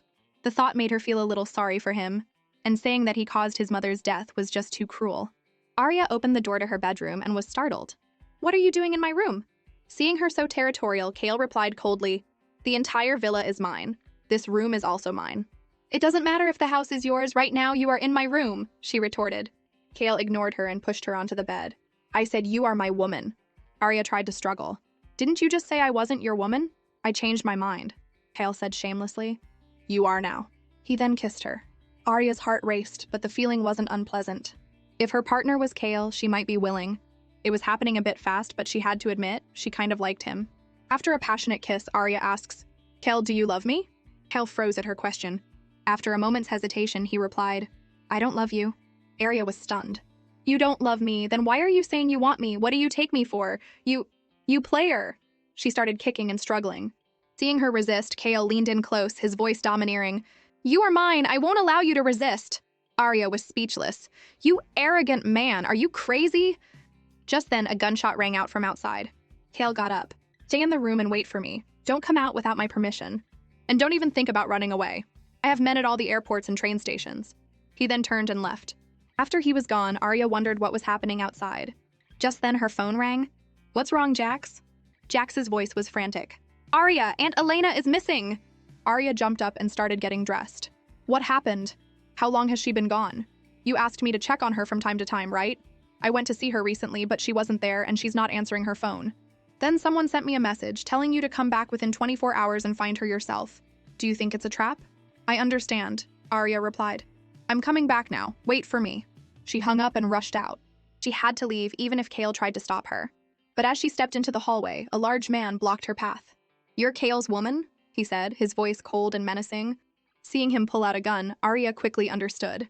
You've got the wrong person. I'm his enemy, she said nervously. Better to kill the wrong person than to let the right one go. He fired a shot. Arya dodged, her quick reflexes saving her. She put some distance between them, her mind racing. What was going on? The villa was full of enemies. Where was Kale? And where were all the guards? As she ran outside, she saw a large group of people at the entrance, led by Lars. Surprised to see me? Lars said with a smile. In the end, it was the one closest to you who betrayed you. At the same time, Freya took out a recorder and played it. A voice said, Arya told me how to bypass the security at Kale's villa. That's how she was able to escape without a trace last time. Arya, hidden in the shadows, listened to the recording, fuming. That's Mark's voice. I have no grudge against him. Why is he trying to frame me? Good thing Kale knows I used my invisibility to escape. Otherwise, I'd never be able to clear my name. After the recording finished, Arya stepped out into the open. I heard someone mention my name. Isn't it a bit rude to make such baseless accusations? Seeing her, Lars added fuel to the fire. Miss Arya, you're just in time. Thank you so much for your help. Arya scoffed and looked at Kyle, shrugging. Are you going to believe his nonsense? Kyle didn't answer her question. Instead, he said angrily, Didn't I tell you to wait in the room? Why did you come out? It's dangerous. His words sent a shiver down her spine. This man's thought process is not normal. Freya, seeing their affectionate exchange, was overcome with jealousy. Kyle, if you change your mind now, I'll convince my father to forgive you, because I still love you. Kyle ignored her, and a strange smile played on his lips. Lars saw it, and a sense of unease washed over him. Wait a minute, where was Julian? He was always by Kale's side. He's not here at a time like this. It must be a trap. Attack! Finish them quickly! He yelled. Gunshots echoed around the villa. A bullet flew toward Arya. Kyle quickly pushed her out of the way. Go! I'll handle this. This involves me too. Can't just leave you, Arya said frantically. Kale reloaded his gun. I'm not that useless. If I can't even protect my own woman, what kind of boss would I be? But I can help you, she insisted. Kale said. Don't let anyone know you can turn invisible. It will put your life in danger. Just then, one of his men dragged over a captured enemy. Sir, the inside of the villa has been cleared. Should we take out the ones outside now? You protect her, Kale said coolly. I'll take care of the rest. He then walked out. Worried about Kale, Arya told the guard, Go help him, I don't need you to protect me. The guard, sensing her concern, replied softly, We're all wearing bulletproof vests, miss, don't worry. Seeing that he wouldn't leave, Arya thought for a moment. She was just a liability here. It was better for her to leave so he could fight without distraction. Please protect Kyle, she whispered to the guard. He was confused by her words, and when he turned to look, she was gone. Miss Arya, where are you? On the road, Arya ran, panting. She saw a taxi and waved it down. To the airport, she told the driver. She thought back to what had just happened, worried about Kyle. Was he okay? With his skills, he should be fine. She needed to focus on her own problems. Aunt Elena couldn't be in trouble. But wait, Kale said he had men at the airports and train stations. Would she get caught as soon as she arrived? What other way could she get home without him knowing? As she was thinking, she saw Zane Vesper's number in her contacts and dialed it. In his villa, Zane was sleeping soundly when his butler walked in. Sir, you have a phone call. Zane groggily took the phone.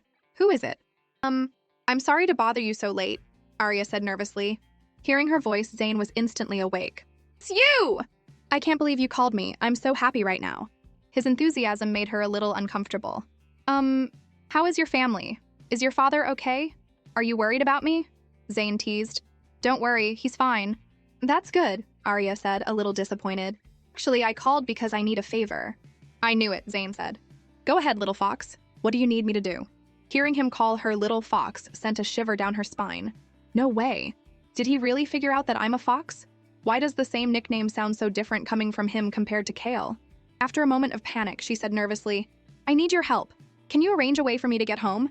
I'm being followed by some dangerous people. Of course, Zane replied without hesitation. Go to the airport. Someone will be there to meet you. You're not even going to ask what happened? Arya asked, surprised. Anything you ask, I will do for you, Zane said with a smile. The reasons don't matter. Arya mumbled a thank you and hung up. Even though you're nice, I'm still scared of you. We are natural enemies after all. She also had a feeling he had some ulterior motive. Maybe it was her fox instincts. Outside the villa, the battle was over. Julian was leading his men in cleaning up the scene. Freya, seeing she was outnumbered, had taken her own life. Lars was captured alive. Don't kill him, Julian ordered. We'll have a hard time explaining it to his family otherwise. Yes, sir, a subordinate replied. Inside the villa, Kyle sat on the sofa, his face expressionless. The guard stood before him, not daring to breathe. I'm sorry, sir. I don't know when Miss Arya disappeared. I know, Kale said coldly. You're dismissed. The guard quickly left. Are you still thinking about that woman? Julian said angrily. She abandoned you and ran away again. This is the second time. For all we know, she was the one who leaked the security information. It wasn't her, Kyle replied. And she didn't abandon me last time. She came back to help me, at great risk to herself. What about the security breach? Julian argued. If she didn't know the layout of this place inside and out, how did she escape without a trace last time? I know how she escaped, Kale said. It had nothing to do with the security. Julian sighed. I think you're completely bewitched by her. In the car, Arya's face was etched with worry. Was Kale okay? Should she call him? She looked through her phone and realized she didn't have his number. She thought, face palming. Can't believe I'm so stupid. And I don't even have his number. Just then, her phone rang. Her heart skipped a beat. She took a deep breath and answered. Who are you? Kyle's voice was filled with annoyance. Hearing his voice, Arya felt a sense of relief. I'm sorry, I had something I had to take care of, so I left, she said softly. Come back, he ordered firmly. Whatever it is, I'll send my men to handle it for you. No, she replied coldly, not wanting him to get involved. It's important. I have to do it myself. Since you called, I might as well be clear with you. You said you don't love me, so please, just let me go. I don't like being kept like a pet in a cage, no matter how much money you have. After hanging up, Arya felt a pang of sadness. Kale stood there, stunned, a feeling of emptiness in his chest. Could it be that he had really fallen in love with her? At the airport, a man approached Arya. Excuse me, are you Miss Arya? I am, she replied. This way, please, the man said with a wave of his hand. A short while later, the man led her to a private section of the airport. Sir, I've brought her. Who are you? Arya asked, confused. My name is Sterling Vance, the man replied coldly. Zane Vesper sent me to wait for you. Oh, thank you, Arya said, a little embarrassed. I'm sorry for the trouble. No wonder Zane is so taken with you, Sterling teased. You're a true beauty. As they walked, Arya caught her reflection in a window and paused. It seemed like everyone was calling her beautiful lately, even a distinguished gentleman like him. But she wasn't that pretty, was she? It all started that day. Ever since that crystal entered her body, her birthmark had vanished and her appearance had changed. Sterling's voice pulled her from her thoughts. Miss Arya, is something wrong? No, nothing, she said quickly and hurried to catch up. After boarding the plane, Arya's mind continued to wander. She was finally going home. She wondered how Aunt Elena was doing. Just then, a subordinate came to report to Sterling. Sir, we've just received word that Kale is searching the airport for someone. It seems to be a very important woman. Arya's heart jumped. Oh no, is he going to send me back? What woman could be so important to Kale? Sterling wondered. Go find out. Yes, sir, the subordinate replied and left. So, how did you and Zane meet? Sterling asked curiously. We met at the airport, Arya replied. I was struggling with a large suitcase, and he offered to help. Sterling adjusted his glasses. Zane may seem like a warm person, but that's just a front. In reality, he keeps everyone at a distance. For him to ask me for a favor for you, that's a first. Are you sure you're just friends?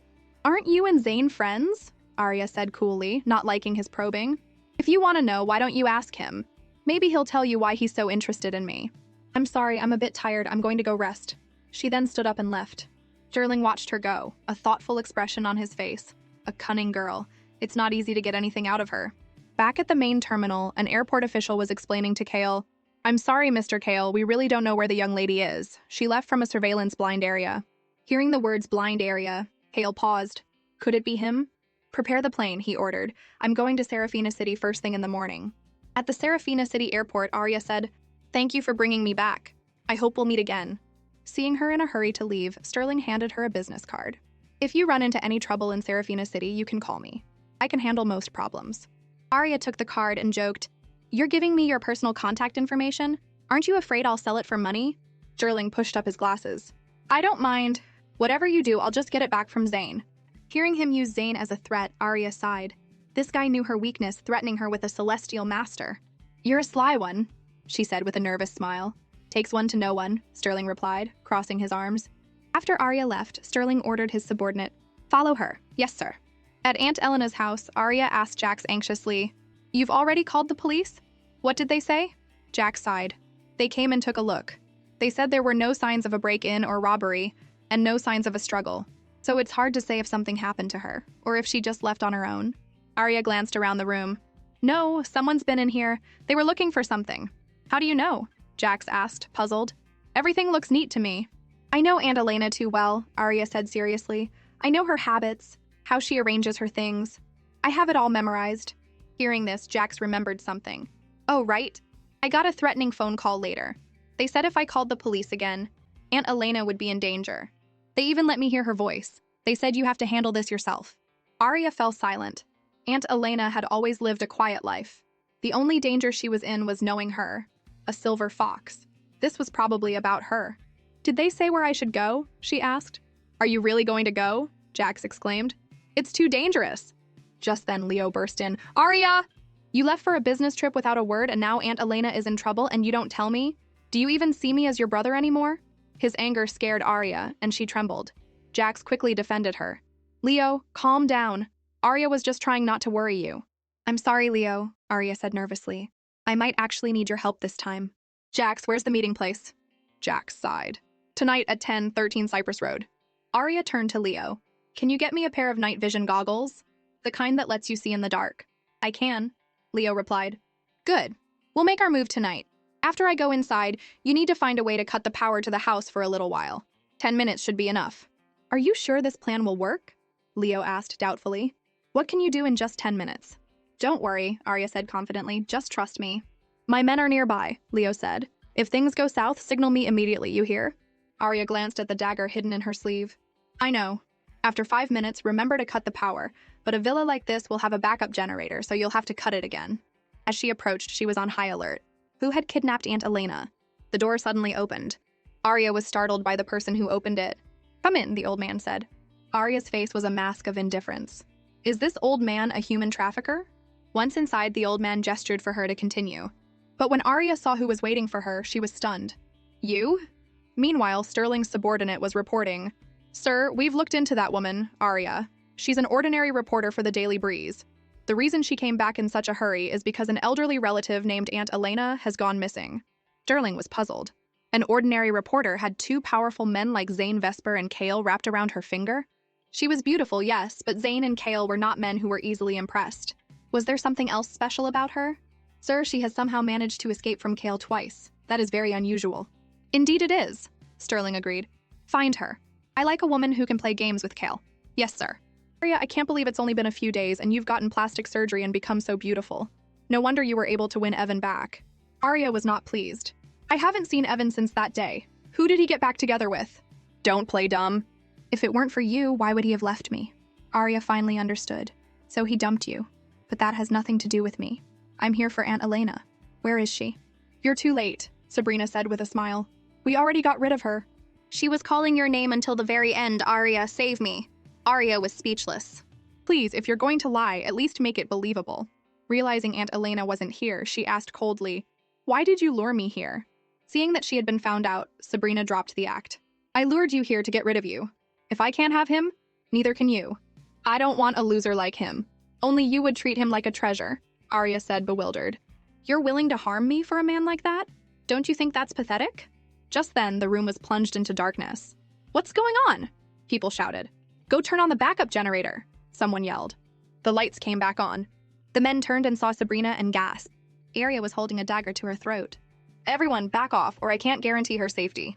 My father is a senior executive at the Sterling Group, Sabrina yelled. If you kill me, you'll be making an enemy of the entire Sterling Group. Don't be ridiculous, Arya retorted. Just because he's a senior executive doesn't mean he represents the entire Sterling Group. Are you still dreaming? Tell me where Aunt Elena is, or don't blame me for what I do. Sabrina finally realized the gravity of the situation. I did try to kidnap your aunt, but when I got there, she was already gone, she said, her voice filled with fear. She left a letter for you. If you kill me, you'll never get that letter. Arya paused. A letter sounded like something Aunt Elena would do. She feigned indifference. It's the 21st century. Everyone uses phones and computers. Who still writes letters? I'm not lying, Sabrina cried. The letter is on me. Arya searched her pockets and quickly found the letter. So the letter was on you all along. You should have just said so, she said with a smirk. Sabrina realized she had been tricked, but before she could react, Arya pushed her away. You're the one with no brains. Don't blame me for tricking you. A person like you deserves a scumbag like Evan. Hearing Arya's taunt, Sabrina yelled, Get her! But in the next second, Arya vanished into thin air, and the room was plunged into darkness again. Seeing her disappear, Sabrina was stunned. Then she screamed, Out! Arya stepped out of the villa and breathed a sigh of relief. Leo rushed to her side. What happened? Where's Aunt Elena? Arya took out the letter. She wasn't with them. She left on her own. She then read the letter intently. What does it say? Is something wrong? Leo asked. It's nothing, Arya said nervously. Aunt Elena told me not to look for her. Seeing her strange expression, Leo was worried. Are you okay? You seem a little down. I'm fine, let's go. This was all about that loser Evan. Keep an eye on Sabrina for me, no problem, Leo replied. That same night, Kale arrived in Serafina City. The next day, Arya went to the newspaper building. The paper knew how dangerous this assignment was, but Manager Gordon didn't tell me anything and just sent me in. Even if I lose my job today, I'm going to get to the bottom of this. Her colleagues gave her strange looks as she walked past, but she ignored them and went straight to the manager's office. The door was locked. Just then, Jax walked over. Arya, you're back from your trip. Is the manager not in? Arya asked. Jax pulled her aside. He said you were too busy chasing men to do any work, and he's going to fire you when you get back. Arya's anger flared. Spreading rumors while I'm gone? I nearly died out there, and whose fault is that? Don't be angry, Jax comforted her. Manager Gordon is out at a meeting. Some company called the Phoenix Corporation wants to buy our paper. He's over there now. Arya was surprised. Buy the paper? She took out her phone and started searching. Who was this company? Why would they want to buy their small newspaper? If you're going to confront him, I'll go with you, Jax said loyally. I don't believe you're the kind of person who would neglect your work. Thank you, Jax, Arya replied. But this is my own battle. I have to fight it myself. At the Phoenix Corporation building, Kale stood by the window, his expression cold. Julian walked in. Honestly, you came all this way. Why didn't you just go find her? Why are you buying a newspaper? Why would I go find her? Kyle replied with a sneer. I'm going to wait for her to walk right into my trap. Julian teased. Oh, you've gotten smarter after being played a few times? Is the slave finally ready to become the master? Kale shot him a glare. Who are you calling a slave? Julian quickly backed down. My mistake. I won't argue with you. Those small fry from the newspaper are waiting for you. You should go. Kale looked smug. You cunning little fox. Just you wait until I get my hands on you. At the entrance to the Phoenix Corporation building, Arya looked up at the towering skyscraper. This must be the place. She took a deep breath, ready for battle. She was going to confront her manager today. To get revenge on her boss, the girl plans to crash his business meeting. Two beautiful receptionists greeted her as she walked in. "Hello," Arya said, walking up to the desk. "I'm a reporter from the Daily Breeze. I'm here to see my supervisor. Here's my press pass. Your supervisor is in a meeting on the 29th floor. You can wait here for a moment until the meeting is over." "I can't," Arya said urgently. "I have something important to discuss with him right now." The receptionist hesitated. The other one whispered, "We can't let her go up. If she wanders around and upsets the germaphobe chairman, what are we going to do? His office is on that floor." Arya overheard them and was speechless. "What's with me lately? Everywhere I go, I run into a germaphobe. I'm sorry, but you'll have to wait. If you go up there and something happens, we'll both be in big trouble." "Humph, I'm not giving up," Arya said and walked away. Watching her leave, one of the receptionists said, "I have a feeling she'll be back. She looks like she's up to something." "You think so?" The other one replied. A short while later, a janitor pushed a cart past them. Seeing the janitor's head was bowed, the first receptionist thought it might be her. She rushed forward and pulled off the janitor's hat. "You're trying to sneak in, aren't you?" The janitor was not happy. "What are you doing? Are you crazy?" The receptionist, seeing she had the wrong person, was embarrassed. "I'm so sorry. I made a mistake." Hidden in the janitor's cart, Arya was giggling to herself. Hey, you thought that was me? I can turn invisible, you know." "I was just waiting for someone to get on the elevator. An empty elevator moving on its own would be too suspicious." Soon, Arya was on the elevator to the 29th floor. She reappeared and took a moment to compose herself. "All right, now to find that manager Gordon who tried to set me up. You dare to mess with me, I won't let you get away with it. I'll let this Phoenix Corporation know exactly what kind of person you are." But as soon as she stepped out of the restroom, she was spotted by a man. It was Julian. "Miss Arya, long time no see," he greeted her. Arya was stunned. What is he doing here? But before she could react, another man came up behind her. Arya knew it was Kale. A mix of emotions washed over her. He was the last person she wanted to see. They were supposed to be over. But why did she feel a little happy to see him? Kale saw her and didn't know what to say. After a moment of silence, he said coolly, "I told you you are mine. I won't allow you to leave me." His words reignited her anger. He looks like a gentleman until he opens his mouth, and then he's a tyrant. "Old man, long time no see," she said perfunctorily. Being called old man annoyed Kale. He knew she was doing it on purpose. Julian, seeing their standoff, had a headache.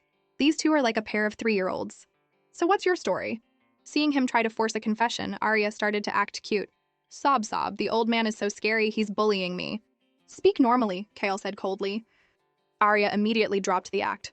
"I'm sorry, sir, I was wrong. I ran off because a very important relative went missing, and I had to come back and deal with it. I thought I was in your way, so I decided to come back and handle it myself." Seeing her admit defeat, Kale pressed his advantage. "So you're apologizing, but it still sounds like it's my fault?" Julian couldn't stand their bickering and stepped in. All right. You two can sort this out later. The people from the Daily Breeze are waiting for you. But there's one more thing. There's a man downstairs looking for Miss Arya. Which one do you want to deal with first?" "Who's looking for me?" Arya asked, puzzled. Julian stroked his chin, stirring the pot. "Oh, it's a young man. I think his name is Leo." Arya's heart sank. It must have been Jax who called him. Worried she was in trouble. Seeing her nervous reaction, Kale demanded, "You said a relative went missing? Is this your missing relative?" No. Leo is my brother, my actual brother," she quickly explained. "Your last name is different from his. Your brother? Do you think I'm an idiot?" Kyle retorted. Arya looked down. "We grew up together, so I've always called him my brother. Anyway, he has nothing to do with this. Don't cause trouble for him." Hearing her defend him, Kale's jealousy flared, and his glare was so intense Arya didn't dare to meet his eyes. What do I do? His eyes are so scary. No wonder Julian said he had a personality problem. He was so difficult. But she had to deal with him. She peeked at him through her fingers. Seeing his expression soften, she said coolly, "What? Are you jealous? Feeling threatened? Do you think you're not as good as Leo and I'm going to be stolen away?" Her words caught Kyle off guard. "He can't compare to me," he said smugly. Arya waved her hand dismissively. "If you're so confident, then what are you so nervous about?" "I'm going downstairs to find Leo now. I won't interrupt your meeting." Seeing her about to leave, Kyle grabbed her arm. "You're not going anywhere. You're staying with me. Don't you have a meeting? Go do your work," Arya said, puzzled. "Yeah, the people from the Daily Breeze are waiting for you," Julian added. Hearing Daily Breeze, Arya froze. "Wait, are you the germaphobe chairman? Are you the one buying the Daily Breeze? Are you the chairman of the Phoenix Corporation?" Julian sighed at her barrage of questions. You idiot. You're only just figuring this out? Are you pretending to be dumb? Or are you really this slow? Seeing Arya's look of awe, Kale puffed out his chest. The Phoenix Corporation belongs to the Phoenix family. He then walked toward the meeting room. What Phoenix? Isn't your last name different? Arya asked, confused. In the meeting room, Kyle walked in. Manager Gordon rushed to his side, fawning over him. Mr. Kale, you're here. We were just talking about... He stopped when he saw Arya at the door. How did she get in here? If she causes trouble for me, the acquisition will be off. Arya, how dare you show your face here? He yelled. I sent you on a business trip and you spent your time chasing after unsavory men.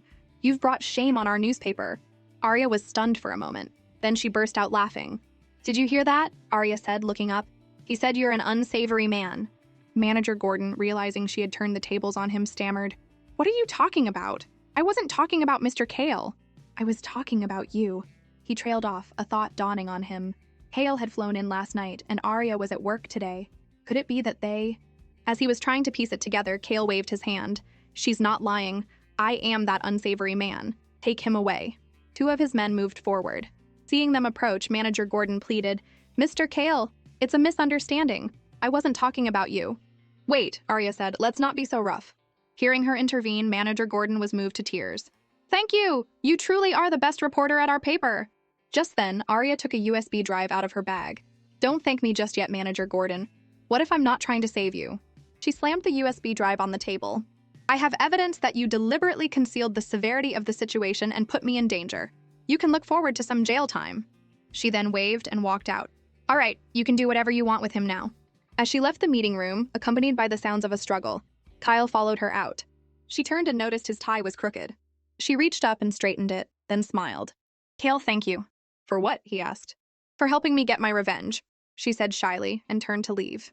In Kale's office, Arya stood by the window, talking to Leo on the phone. I'm at the Phoenix Corporation. I'm safe, don't worry.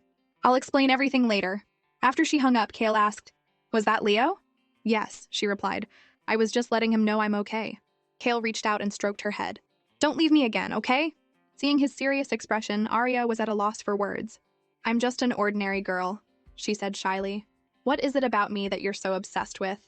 Sensing the mood was right, Kale pulled her into his arms. I want you to walk with me through this lonely life.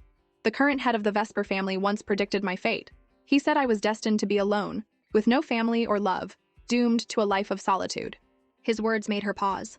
Her own fate was also cursed. But she had loving parents, a normal childhood, a quiet life. He had been through so much more. Kale stood by the window, his expression cold. I don't believe in fate, and neither do you. That's why I want you to spend the rest of your life with me. I don't need like or love, I just need you with me. Arya looked into his determined eyes. His words were still tactless, but his eyes betrayed a genuine emotion. Without thinking, she said, Okay. You agree? Kyle asked, his face lighting up. Arya realized what she had said and quickly covered her mouth. Oh no, why did I agree to that? Wait, that thing you just mentioned, we need to take it slow. We still have a lot of issues, so I can only say we can try. Seeing her go back on her word, Kale's face darkened. Arya, you just agreed. Why are you saying we'll try now? What issues could we possibly have? His grip on her arm was tight. This is the issue, she said coldly. This domineering attitude of yours. The second you hear the word no, you resort to force. She then laid out her rules. First, I want my freedom. I want to go to work, and I want to have my own friends. Can you agree to that? You don't need to work, and you certainly don't need to be in the public eye, he replied, and I forbid you from having any contact with other men. I am not a canary in a golden cage, do you understand? Kale was speechless. Seeing him falter, she pressed on. If someone you cared about was being forced to do something, how would you feel? Don't do to others what you don't want done to you. Her words reminded Kale of his mother. If she hadn't been forced, maybe she wouldn't have died. Seeing him lost in thought, Arya said shyly, Can we just try it this way for now? We'll start as friends. You can't interfere with my work or my social life. Seeing that he couldn't win the argument, Kyle crossed his arms and said stubbornly, Then at least you have to live with me? Arya was exasperated. Fine, fine. If it's just living together, I can accept that. It'll save me rent money. All right, we've settled things. Now, you owe me a new outfit. Look, your temper has already ruined my clothes. Kale, still lost in his thoughts, said coldly, Go find guard 2. He'll have something ready for you. Arya sighed. Fine, I'll go find him now. I have some questions for Manager Gordon anyway. She then turned and left. After she was gone, Kale's phone rang. Kale, Ilara has called for the nth time asking where you are. She said if you don't answer, she's going to come find you. Kale hung up without a word. In the hallway, Arya was talking to Guard 2. How did you get women's clothes so quickly? Guard 2 coughed. It was Mr. Julian. Hearing Julian's name, Arya understood. This way, Miss Arya, Guard 2 said. Manager Gordon, bruised and battered, was shocked to see her. Leave me alone. It was Evan who made me do it. If you have a problem, go find him. He gave me hundreds of thousands to help him frame you. His words made Arya pause. Why? Wasn't breaking up enough? Why did he have to try to ruin my reputation? She shakily walked out. Guard 2 followed her. Miss Arya, you don't have to be too upset. The young master will punish everyone who has harmed you. They will be sent across the Bridge of Sighs to suffer for eternity. The Bridge of Sighs? She asked, confused. What's that? It's a dark place at our headquarters, used for punishing criminals. Guard 2 explained.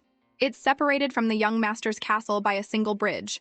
All who cross it let out a sigh of despair, hence the name. His words made her even more confused.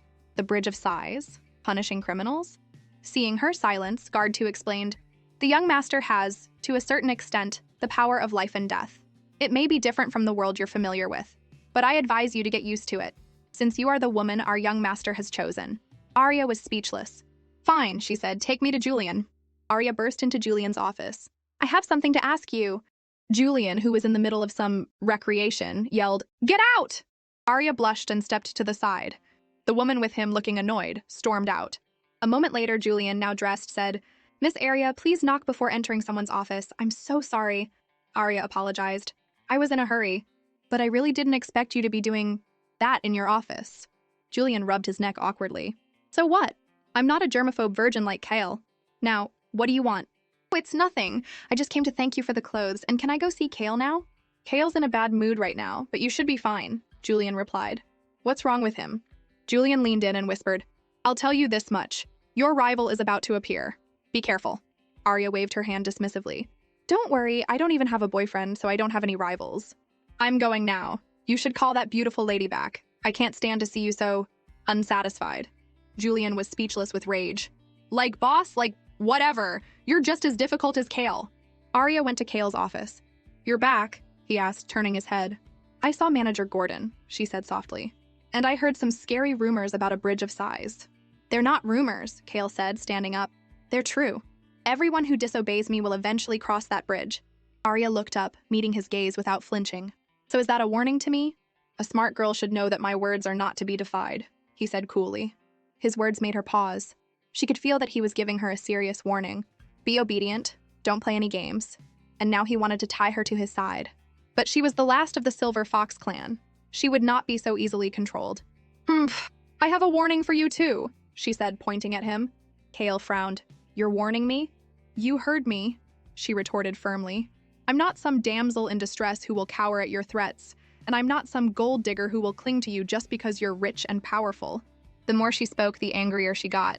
And you're old, you're grumpy, and you're always yelling at me and being rough with me, so why should I be with you? Kale's face darkened. You dare to criticize me? You threatened me. Why can't I criticize you? I'm warning you, don't you ever treat me like that again, she said, then turned away. Forget it, I'm going back to work. As for Manager Gordon, just hand him over to the police. You can't kill him for my sake. Have you forgotten? Kale said smoothly. You're already my employee. Arya feigned surprise. Oh, right, I forgot. You're my big boss now. But I'm sorry, I quit. I, Arya, am firing you. You're quitting? Kale asked. That's right. Is there a problem? She replied, staring at him defiantly. He turned his head and said with a sneer, The secretary's not here. What do you mean?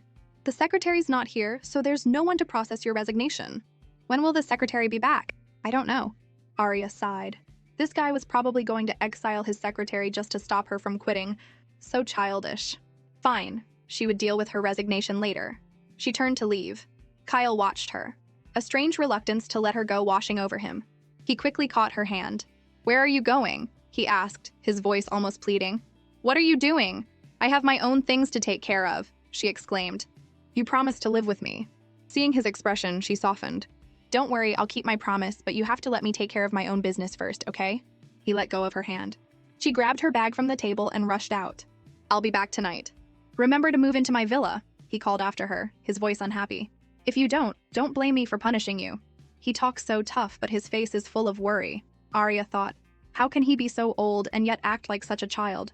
At the elevator, Arya checked her phone and saw a message from Zane Vesper. Ari, I'm in Serafina City. Arya froze. Oh no, he actually followed me here. Just then her phone rang. It was Sterling Vance. Arya's heart sank, one troublesome person after another. She composed herself and answered. Oh, hello, Mr. Vance. Miss Arya remembers me. I'm flattered, Sterling said with a light chuckle. His words made her skin crawl. Of course. Mr. Vance is a very unforgettable person. Is that so? Miss Arya is also very unforgettable, he said, his voice alluring. I've seen pictures of you from before. You look like a completely different person now. Arya laughed awkwardly. That's because I had plastic surgery. What do you think? It turned out pretty well, right? Is that really the case? Sterling questioned. Fine, if you don't want to talk about it. Do you know a person named Sabrina? Of course I do, Arya said with disdain. A wicked smile spread across Sterling's face. I heard from Sabrina that you're quite formidable. You were able to break through a cordon of bodyguards and vanish from a locked villa without a trace. What is your true identity, Miss Arya? Your appearance has changed, you have incredible skills, and you're so mysterious. Why did you deliberately get close to Zane Vesper? Why don't we meet and talk about it? Otherwise, I might just tell him everything. Before he could finish, Arya burst out laughing. Ha ha! You think I deliberately got close to Zane? If you really think so, then go ahead and tell him. I'd be grateful. Seeing that she was toying with him, Sterling's voice turned cold. I'm not joking. And I also know where your Aunt Elena is. I suppose you don't care about that either. Arya's heart skipped a beat. You know where she is? Are you telling the truth? If you want to know, meet me at the Summit Cafe on Westmoreland Road in 2 hours, he said, and hung up. Arya was conflicted. This man practically had bad news written all over his face.